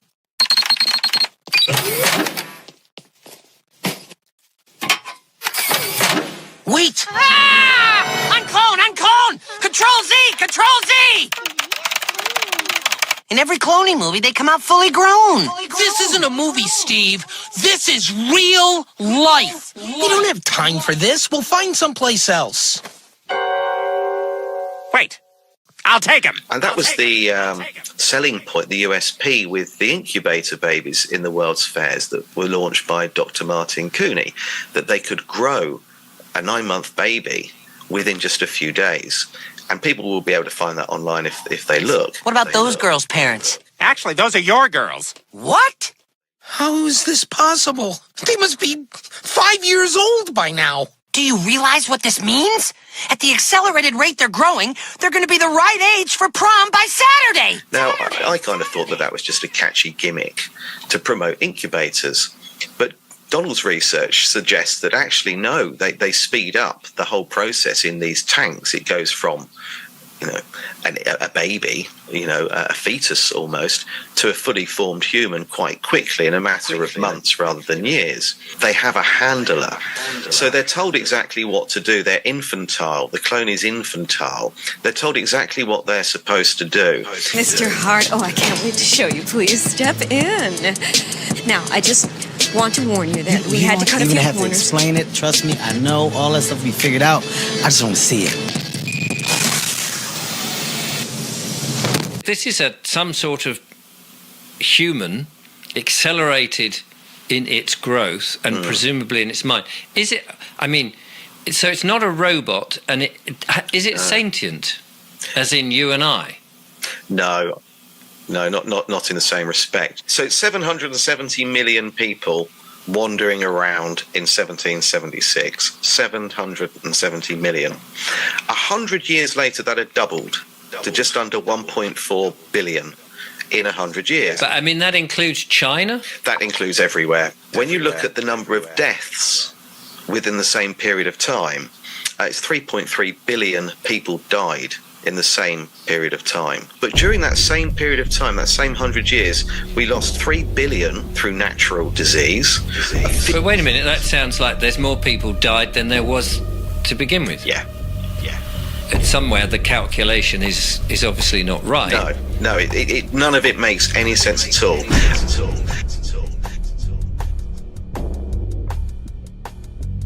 When they give us the population figures, they're not taking into account that somebody might do this research.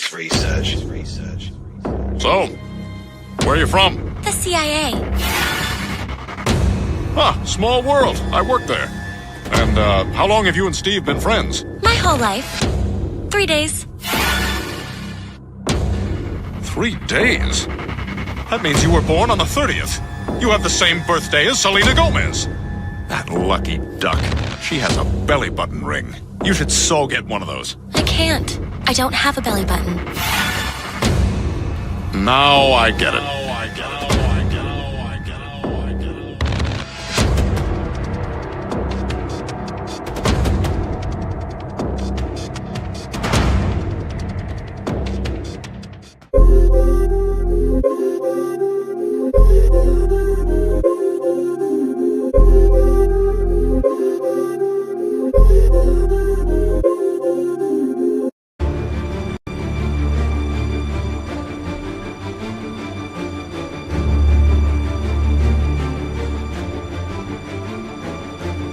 You thought the Crusades were about religion.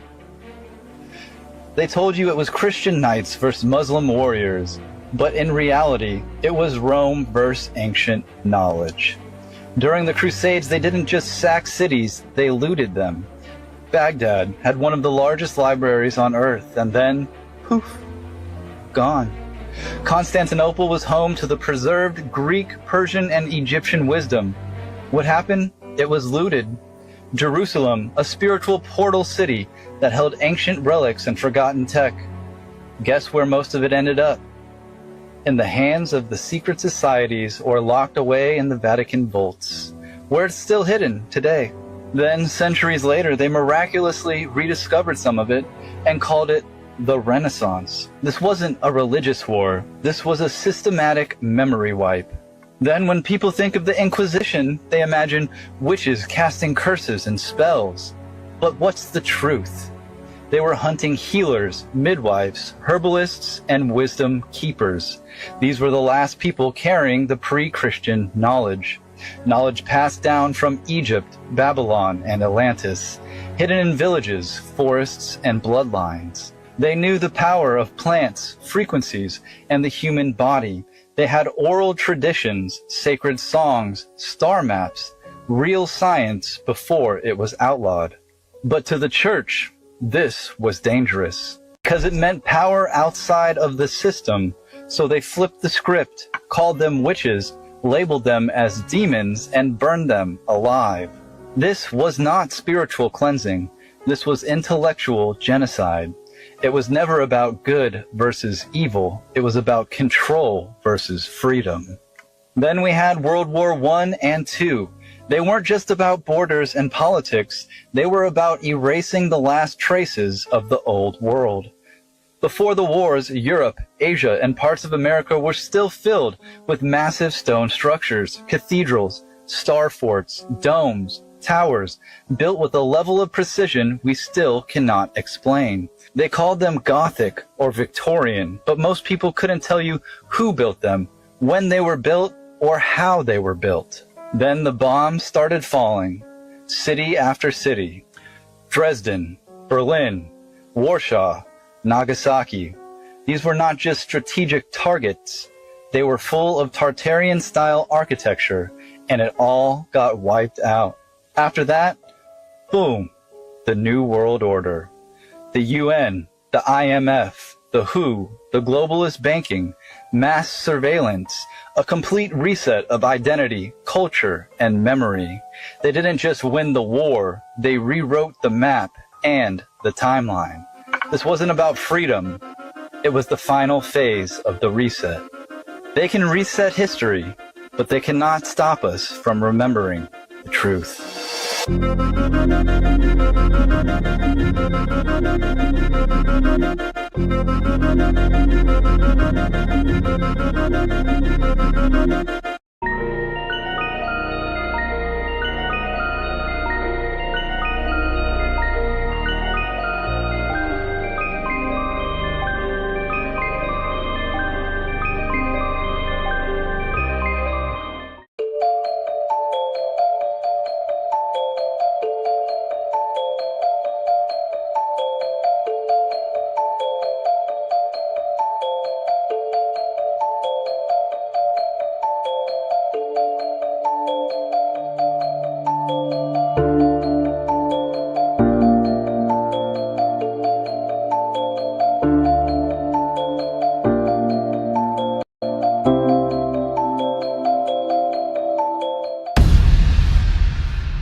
The Euclid Avenue Christian Church, 2010, gutted by fire. And how did this one start? Where it has a storied history and suffered a terrible blow on Tuesday when a fierce fire, perhaps, maybe, it might have been, perhaps, ignited by a possible bolt of lightning on a sunny day. Just absolutely shreds. Just any random building. No. Does this look like a bolt of lightning to you? We have an estimated 1,000 structures destroyed and also no reported fatalities, and the cause of the fire is unknown. However, it is under investigation. For the Eaton Fire, it is located in both the Angeles National Forest, the Altadena area of LA County, and Pasadena. We have over 2,000 acres burning at this time, and the fire continues to grow with 0% containment. We have over 100 structures destroyed, and the cause of the fire is unknown and under investigation. This is incredible. And we know these fires are still going on today. We have shown this so many times. Attempts to destroy the old world and remove them from our view. When the church was damaged by English artillery fire.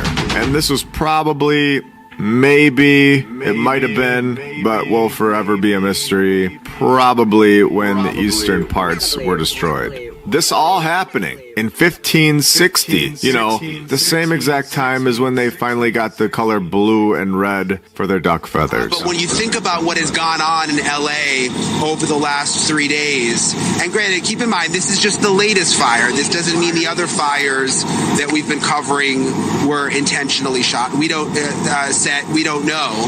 Were intentionally shot. We don't we don't know. But That's not accurate. So anyway. Now, I want to inform you all of an article published by NBC News on May 22nd, 2023, titled 60,000 pounds of an explosive chemical lost during rail shipment, officials say. Now, the article says about 60,000 pounds of a chemical used as both a fertilizer and an explosive is missing after likely disappearing during a rail trip from Wyoming to California last month. A rail car carrying ammonium nitrate left a plant operated by explosives manufacturer Dyno Nobel in Cheyenne, Wyoming on April 12th, according to an incident report filed May 10th by a representative of the company with the National Response Center. The report states the chemical was released, quote, due to an unknown cause, and was discovered missing after the rail car arrived in Saltdale, California. Stop.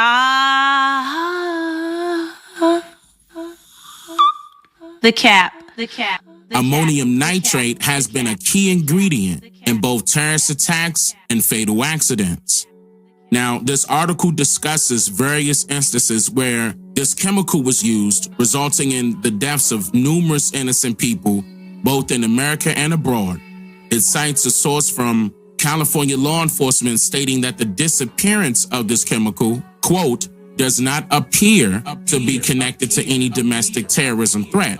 Additionally, the article mentions that sources believe the chemicals may have spilled somewhere in California, indicating that even a small amount of fuel can ignite a significant problem. Currently, it appears that these chemicals have not been located.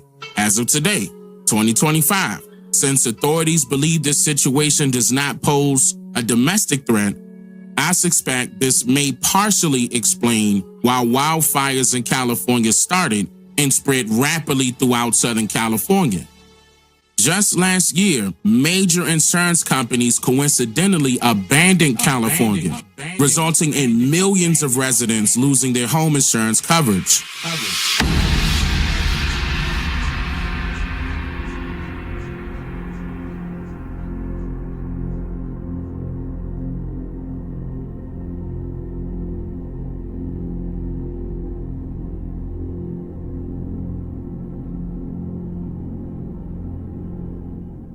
The first weird thing that I noticed is that insurance companies dropped fire coverage 3 months before the fire started, and many people have reported electrical wires from the power grid causing these fires. Now, people, if you think that that's an electrical wire, then people don't know nothing. Everybody know what we looking at is a direct energy weapon.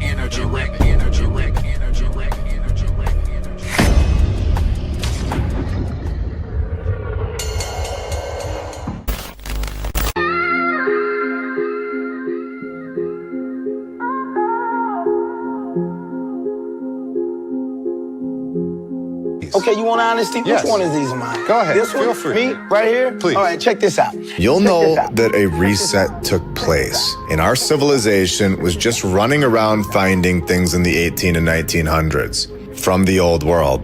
It was just who could find it first. Both Genesis and the Sumerian Kings List talk about a golden age, where humans lived under different conditions and lived for so much longer than we've ever seen. And I don't believe it was thousands of years ago. I believe it was so much closer to our timeline than we could have ever imagined before. Again, all of this taking place in the 18 and 1900s, and even carrying into the 2000s. So you can see how new our civilization really is. The finders are still finding things. Let's keep this ship moving. Ship. I said ship. Let's expose the mainstream narrative and show the world that what we've been taught is controlled. Guess what, y'all? They want to confine to the damn surface. That's a damn shame. That people living in these cities and not knowing that they walking on top of entire civilizations. What the hell? Yo! These folks got us talking about there may be other civilizations out there. Are we alone? Are we alone? Oh! Some scholars argue that these artifacts and texts have been deliberately hidden from public view by religious authorities or government bodies. Hold on, I'm sorry. I wasn't expecting that. Let's back up for a second. I keep saying they. Who is they? It's clear as can be now. Deliberately hidden from public view by religious authorities or government bodies to maintain the religious and political status quo. Status quo. Status quo. Status quo. Status quo. Status quo. Status quo.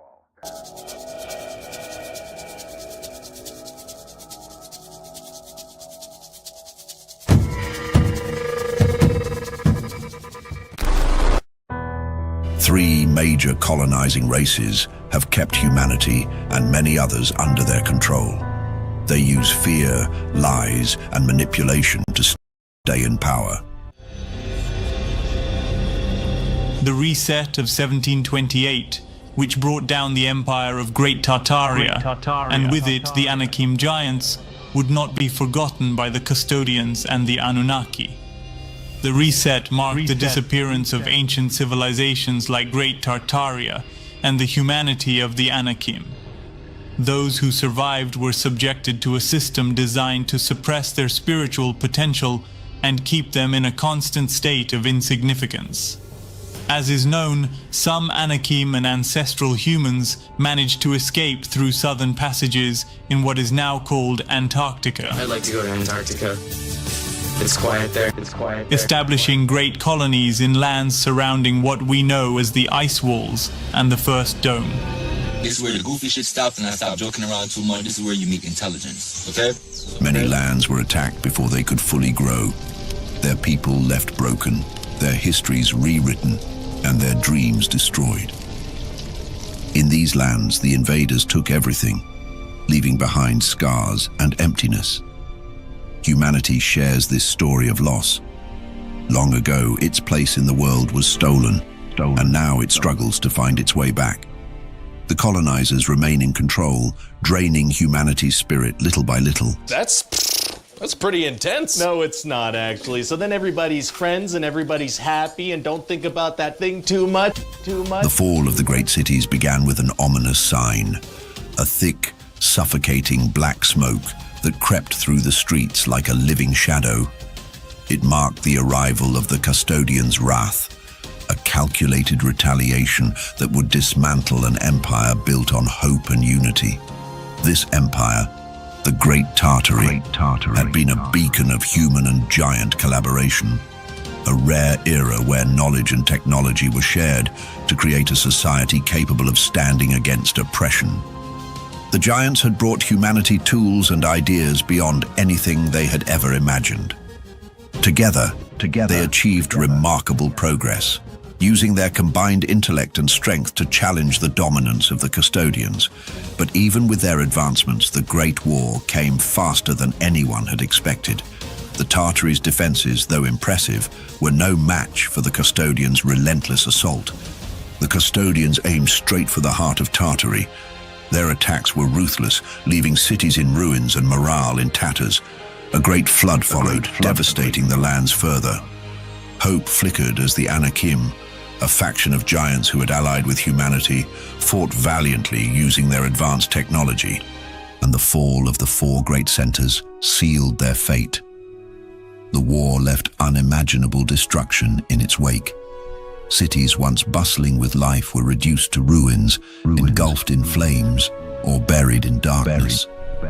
The custodians, desperate to regain control, unleashed weapons beyond comprehension. There were whispers of technology that could petrify living beings, a cruel echo of atrocities committed in the distant past. Okay, so all the giants that you see that are petrified were turned to stone because they was destroying the sanctuary that Lilith had created for her people. And the Tartarus was a prison for the giants and the wicked ones. And so basically they started, they uprose and started going throughout the land and cutting down all the trees and stuff like that in hell. And Tartarus used to be a beautiful place. And so what they did was they went out the land, started cutting down the trees and stuff like that. And so when Lilith caught word of it, she came throughout all the land and started petrifying all the giants. And she started like turning them into stone because, she got that primordial magic, you know what I'm saying, where she can just turn you into stone. And so she started doing that to all the giants and all the creatures of the land that was not connected to her bloodline. So that's why you see a lot of the times, you see the giants, people were walking or holding each other. It's because when Lilith came, she didn't play no games. She was just taking you out. She didn't ask no questions. If you wasn't from the bloodline, she was taking you out. So Lilith still reigns in this kingdom, and she's going to take it back. Those who survived described a nightmare. Homes vanished, loved ones lost, and a flood of mud and water that swept away everything in its path. This flood, now known as the Mud Flood, was no ordinary disaster. It was a deliberate act, a calculated move to reset the world. The custodians had initiated it prematurely, cutting short the development cycle they had imposed on humanity. Normally, resets occurred when a civilization reached a predefined limit of years, a cruel experiment in controlled growth. But the war's intensity forced their hand. Survivors of the reset emerged into a new world, one where remnants of the past were buried beneath layers of manipulation. Monuments and structures from the old world still stood, resilient against time and war, but they became relics of a history rewritten. The custodians mixed truth with lies, creating a narrative so distorted that understanding the true sequence of events became nearly impossible. The reset was brutal. Adults and children over 7 months old were wiped out, their lives erased, as if they had never existed. Only infants, carefully chosen by the custodians, were spared. These young survivors were left to grow in a world engineered to stifle their spiritual and intellectual growth. The custodians controlled every aspect of this environment, ensuring that humanity never again came close to understanding its true potential or breaking free. Breaking free. Breaking free. Breaking free. Breaking free. Breaking free. Breaking free.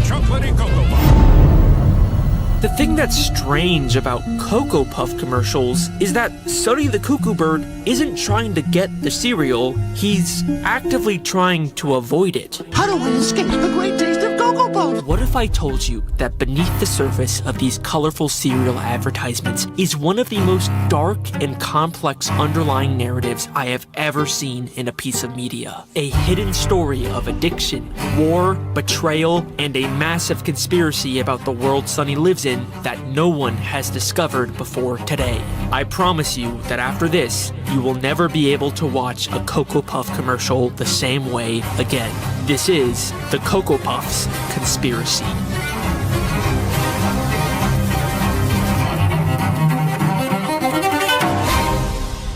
The entire bird world seems to run on Cocoa Puffs. All the grocery stores sell are Cocoa Puffs. If you go to the opera, they're singing about Cocoa Puffs. A story of this box right here. The Cocoa Puffs. Even the media seems to be run by Cocoa Puffs. Extra, extra, new chocolatey vanilla Cocoa Puffs combo cereal. So obviously, this is a very difficult place for someone trying to beat a Cocoa Puff addiction.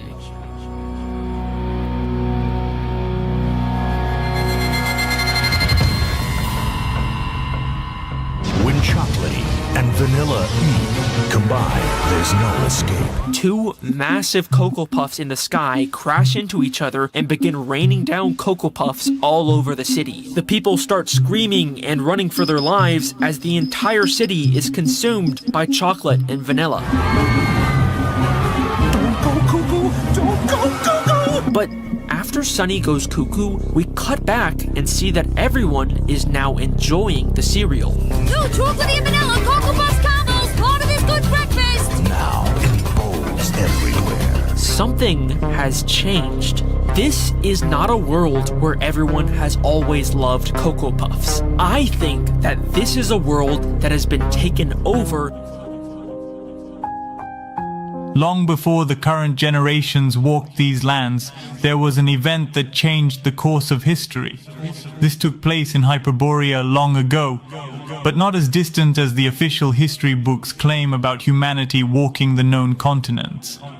Cocoa Puffs experiment. How long does it take Sunny to go cuckoo for? Cocoa Puffs? Immediately, this commercial looks and feels very different than the others. Instead of a bird city, we're inside of a very advanced looking laboratory where Sunny is apparently being experimented on with Cocoa Puffs. Begin countdown now. So chocolatey! I'm Cocoa Puffs! Cocoa Puffs! As expected, Sunny goes cuckoo and destroys the lab, but in the final moments of the commercial, we pull back to see who's really running the show. Humans. Humans are the ones behind this experiment. They're gods, and then they're human beings. This world that we thought was only inhabited by intelligent bird people also has humans in it. And now, with this context, we can finally start to put all the pieces together. There's 5 levels of human beings. You got the Caucasians, Asians, Arabs, Mexicans, and Dravidians. 5, right?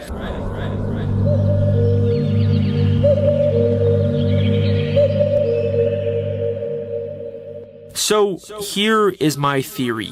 This is a world where advanced intelligent humans and bird people separately coexist as global superpowers. And I believe humans are the ones who created the Cocoa Puffs. I think we can assume this because we can see humans are running a lab that is clearly making and testing Cocoa Puffs. We can even see the chemical structure for Cocoa Puffs on the monitor. So that means that humans are responsible for giving Cocoa Puffs to bird society. And clearly their intentions are far beyond just diplomatic trade. Remember what they were testing for. How long does it take Sunny to go cuckoo for? Cocoa Puffs? How long does it take Sunny to go cuckoo for Cocoa Puffs? They are specifically testing how addictive the cereal is, meaning humans are intentionally trying to create the most addictive product they can. These commercials are telling the story of this global Cocoa Puffs war, but I think they're telling it out of order. We don't even know when the contemporary era ended. It's a guess. It's my best guess. I don't know. I could be wrong.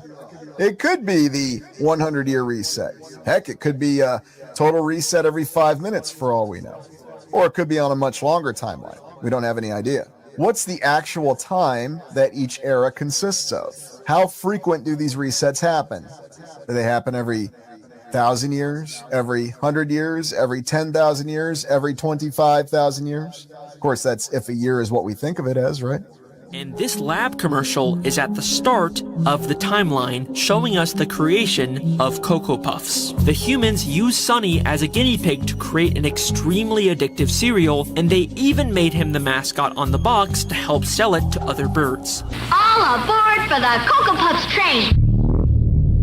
In the kid's home, we can see a cage holding a bird. From the very start, Sunny has always been a prisoner to humans. And even the 70s commercials show us that it was humans who first got Sunny addicted. I don't know if you can think of a people who were more held back, more deprived, more sabotaged. Cocoa Puffs, chocolate tasting Cocoa Puffs, munchy crunchy chocolatey. Let me ask you this. Why did they choose to make the mascot of their cereal a cuckoo bird?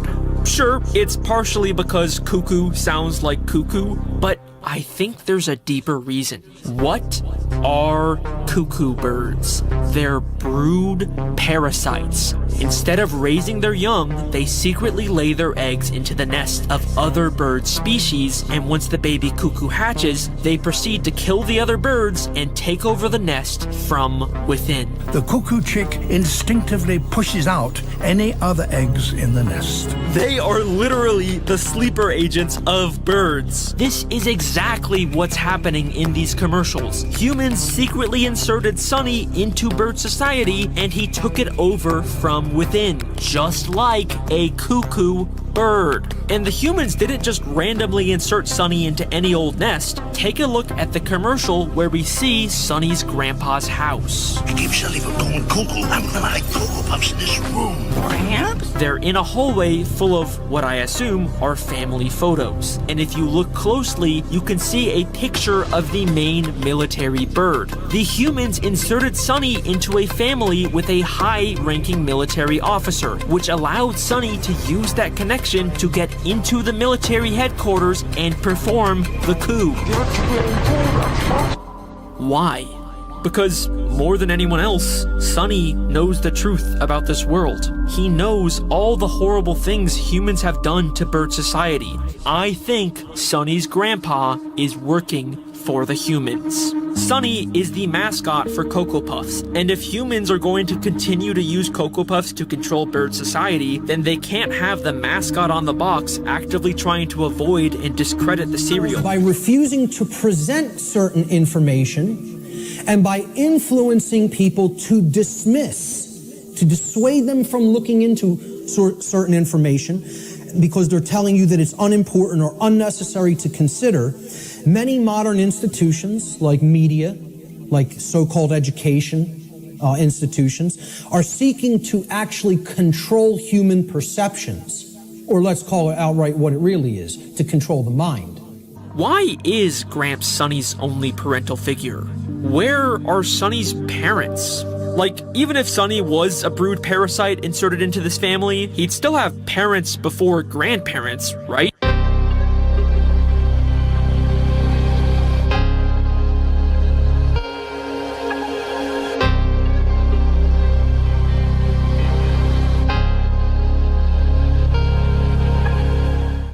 It feels like someone's missing. This may seem like a pointless question to ask for how little backstory we're given about these characters, but there is actually a single insane hidden detail in one of these commercials that unlocks one final damning part to this theory.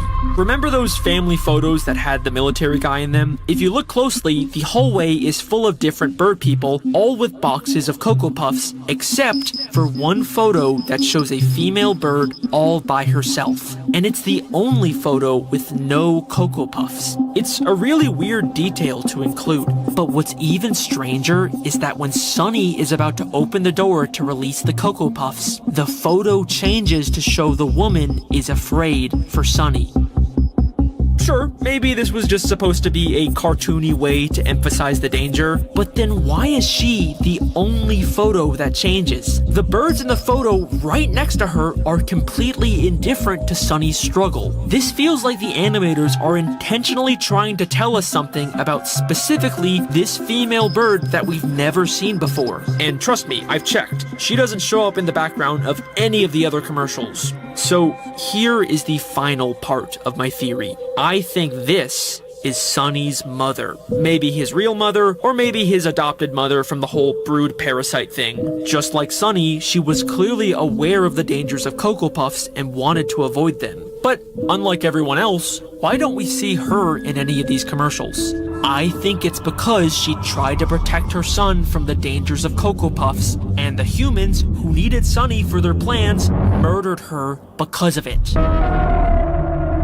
These Cocoa Puff commercials are not just a bunch of funny little cartoons designed to sell cereal to kids. They are a complex, interconnected story about the horrors of war, addiction, family betrayal, and murder. And if after all of this, you still have the fucking balls to leave a comment saying, "Oh, Alex, I think they're just cereal commercials, you're overthinking this," then let me ask you this.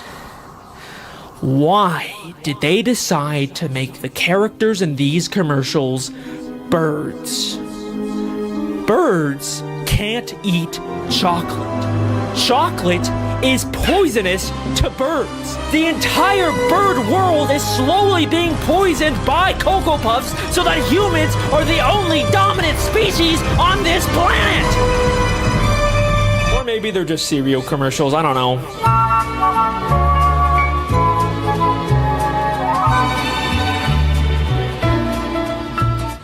Suck in fuck the foods. Here's something you may not want to hear first thing in the morning. Your kids could be eating too many vitamins in their cereal. The Environmental Working Group finds that nearly half of young children eat potentially harmful amounts of fortified cereals and snack bars. None of his proposed changes address this issue of overconsumption of fortified micronutrients.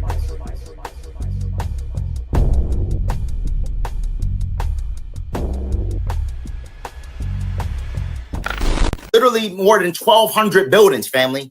1,200. Ain't no way in 1 or 2 years they built all those very intricate technological structures from Tartaria with Tartarian technology in 1 or 2 years. There's no way. They still can't mimic some of that technology today. So Tartaria, the frequency, the bells. What happened though?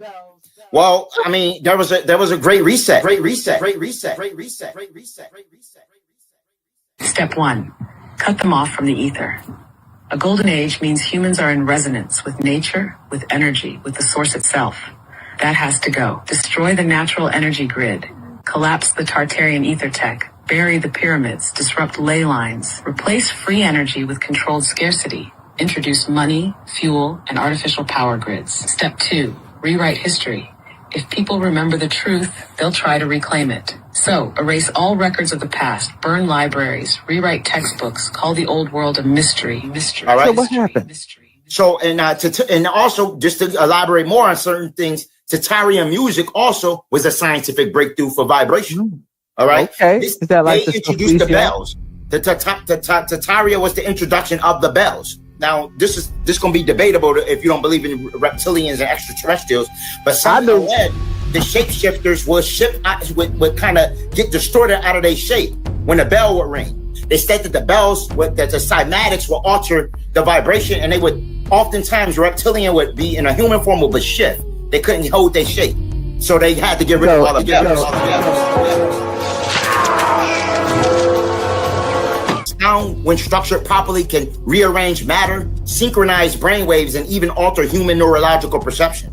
They also designed advanced cymatic musical instruments that had something called the Zolomov guitar. They actually interacted with the body's bioelectric field. Only heard, they actually felt the sound waves in a bioelectric field. Not only that, they could stabilize architecture with sound.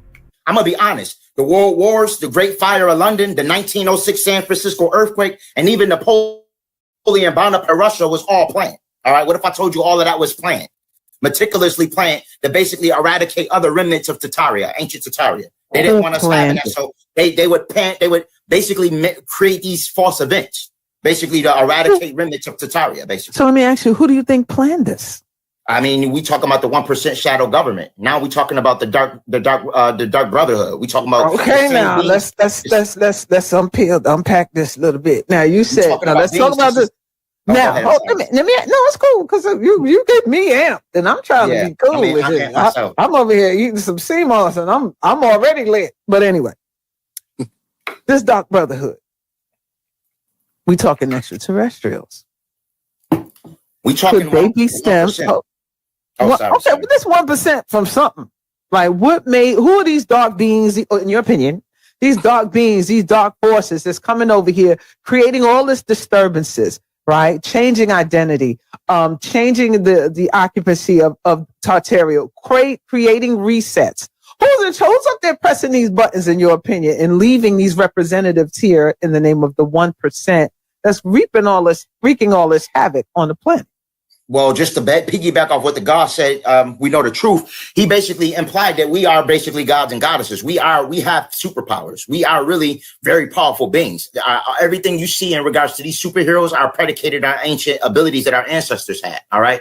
So now with that all being said, the beings that hijacked this realm, we talking about the cabal. And now you made mention of extraterrestrials, right?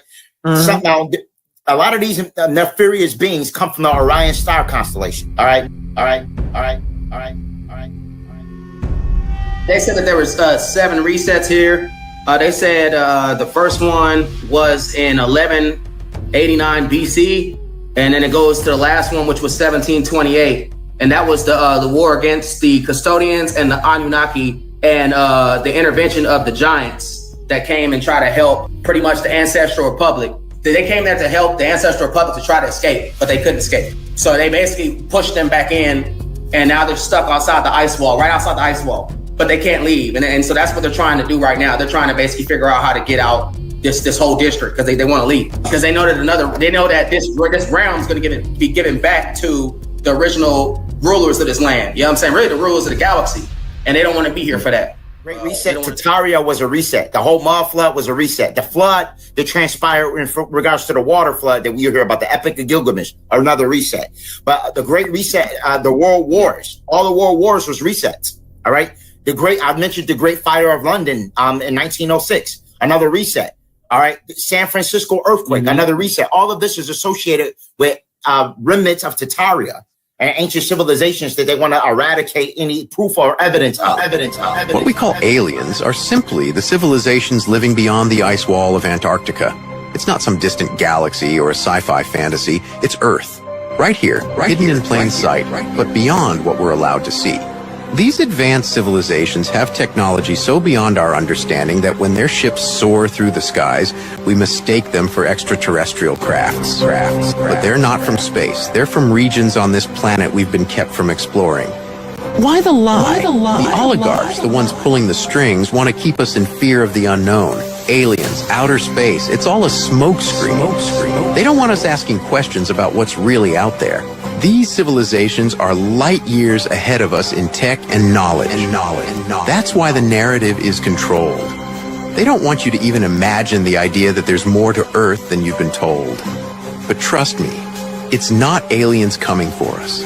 It's advanced beings from right here, beyond the icy borders we're forbidden to cross. Yeah, so once you see those structures and everything, it does something to your DNA. What is a reset? A reset is when the powers that be remove all information or reset us from ascension. They reset us from ascension technologically. When we're making technological advancements, basically not needing fossil fuel, having the ability to ascertain certain things with more technological prowess, they reset us back and bring us back to the Stone Age, basically. Damn. Another sign of ancient Tartarian technology is something called star forts. All right, which was geometrically precise formations found worldwide. All right, there was very intricate star-shaped designs that was seen all the way from Europe, North America, and Asia. All right, typically there was military devices, but after further observation, they found out that these devices actually was energy hubs. All right, they harness actual energy, and they look like military devices, but all around they're energy hubs. They really harness energy, and guess what? The Deletes still use ancient Tartarian technology. They still get free energy. They still use I believe that. I would definitely believe that. Right. We know they have free energy. All right. We're a level 0 civilization due to the fact that we don't have the ability of sustaining energy off our local star. We still use a fossil fuel. Other extraterrestrial civilizations actually use the star. They can actually ascertain energy right out of the ether by using intricate structures that harness energy. They put mercury in certain places on these cathedrals that harness energy and pull ionized particles right from the atmosphere and have the ability of facilitating electromagnetic energy. Anything outside of the map would be considered like a land that's not known. Where this map comes from, a person sailed past the ice wall and they got to a land called the Ancestral Republic. In the Ancestral Republic, they gave them the map of this whole of what they knew. So this map comes from the Ancestral Republic, which is a breakaway civilization that tried to escape in 1728. They're trying to get out of this realm. Is this a reflection to what's above us, or is this beneath on this realm the lowest part of the earth, the lowest part of this whole thing is Earth, our realm. Our realm's the lowest. That's why we can see all the stars. Levels. Yeah, they're on different levels than us. That's why we can see the stars in their realm, because their whole entire realm is above our realm. So when you're looking at Mars, you can see the star Mars is because Mars is up a level above us. Right. So we're looking at the sun in their district above us. So that's why all the stars are above us. But if you go to their district, it'll look like our sun. It's not going to be above you if you go to their district. All the churches, all the Vatican churches, all the cathedrals are all Tatarian technology. All of those are Tatarian technology that they couldn't eradicate. This is why Tataria was more than just Eurasia and Eurasia. That shit was everywhere around the world. You know what?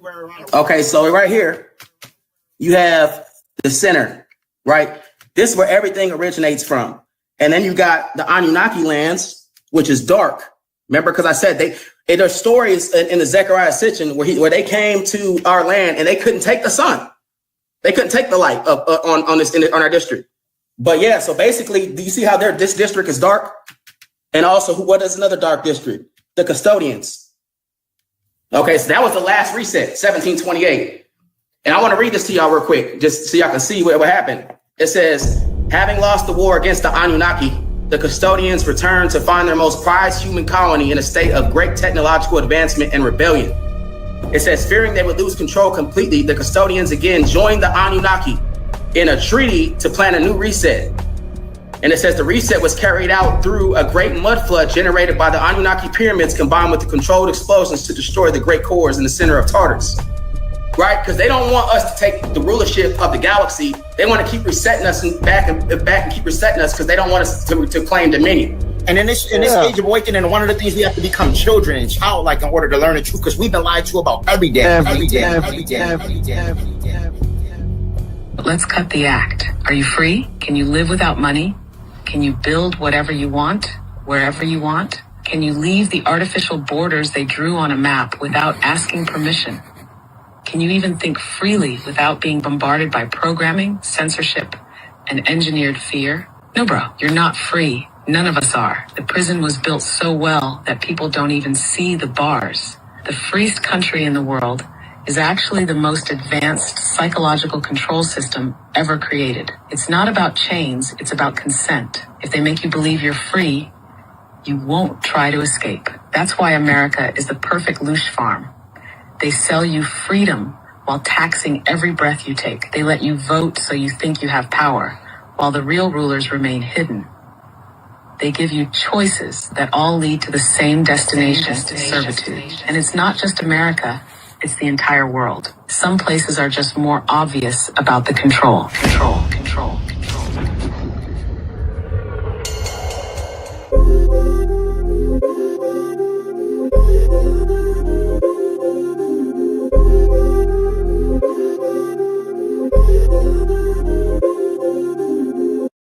Viewer discretion is advised. All right, nuts. Before we do this, you're gonna sit here with us and watch a movie. Forget about it! What we call reincarnation over the years of my 30-odd years. Here we go. The evidence for it is actually overwhelming. You look at the amazing, massive number of stories of little children describing their previous life. Action! We go back to the question, okay, reincarnation, why would people keep coming back into this reality? You come right back in the body if you don't understand what you're doing in this lifetime. You gotta prepare to die. They fuck you up because they fuck up your nervous system. They put you in survival mode. Now, when you die, you're gonna be in fear and pop, you back in another body. You have to relax your nervous system and get your mind prepared to die. But a lot of you are like, damn, why I'm gonna live my life prepared to die? Because living your life prepared to die get you ready to live. That's a lot of people don't know. Because if you ready to die now, you're gonna live life fearless. Everybody's scared to die. Don't nobody wanna die. Because don't nobody know how it feels to die. But I know. I died 5 times. Forget about it. The astral is also has a form of technology and also has a massively advanced version of what we would call here AI. All right. Now you got me curious. And when I get curious, I like answers. When they leave the body, when the body ceases to function, ceases to decode the simulation, they enter a realm which they describe as blissful, full of love. When they get you back in this astral dimension and back on the wheel of samsara, that your past life memories really start to come back, because they got you by then. And that's our story. Pretty good, huh? But if you think that's the only story we got, forget about it! So where the hell did you get this idea that you will die? It is learned thought. That's what. It is a fiction of the ignorant, created by the ignorant. There is no such thing as death.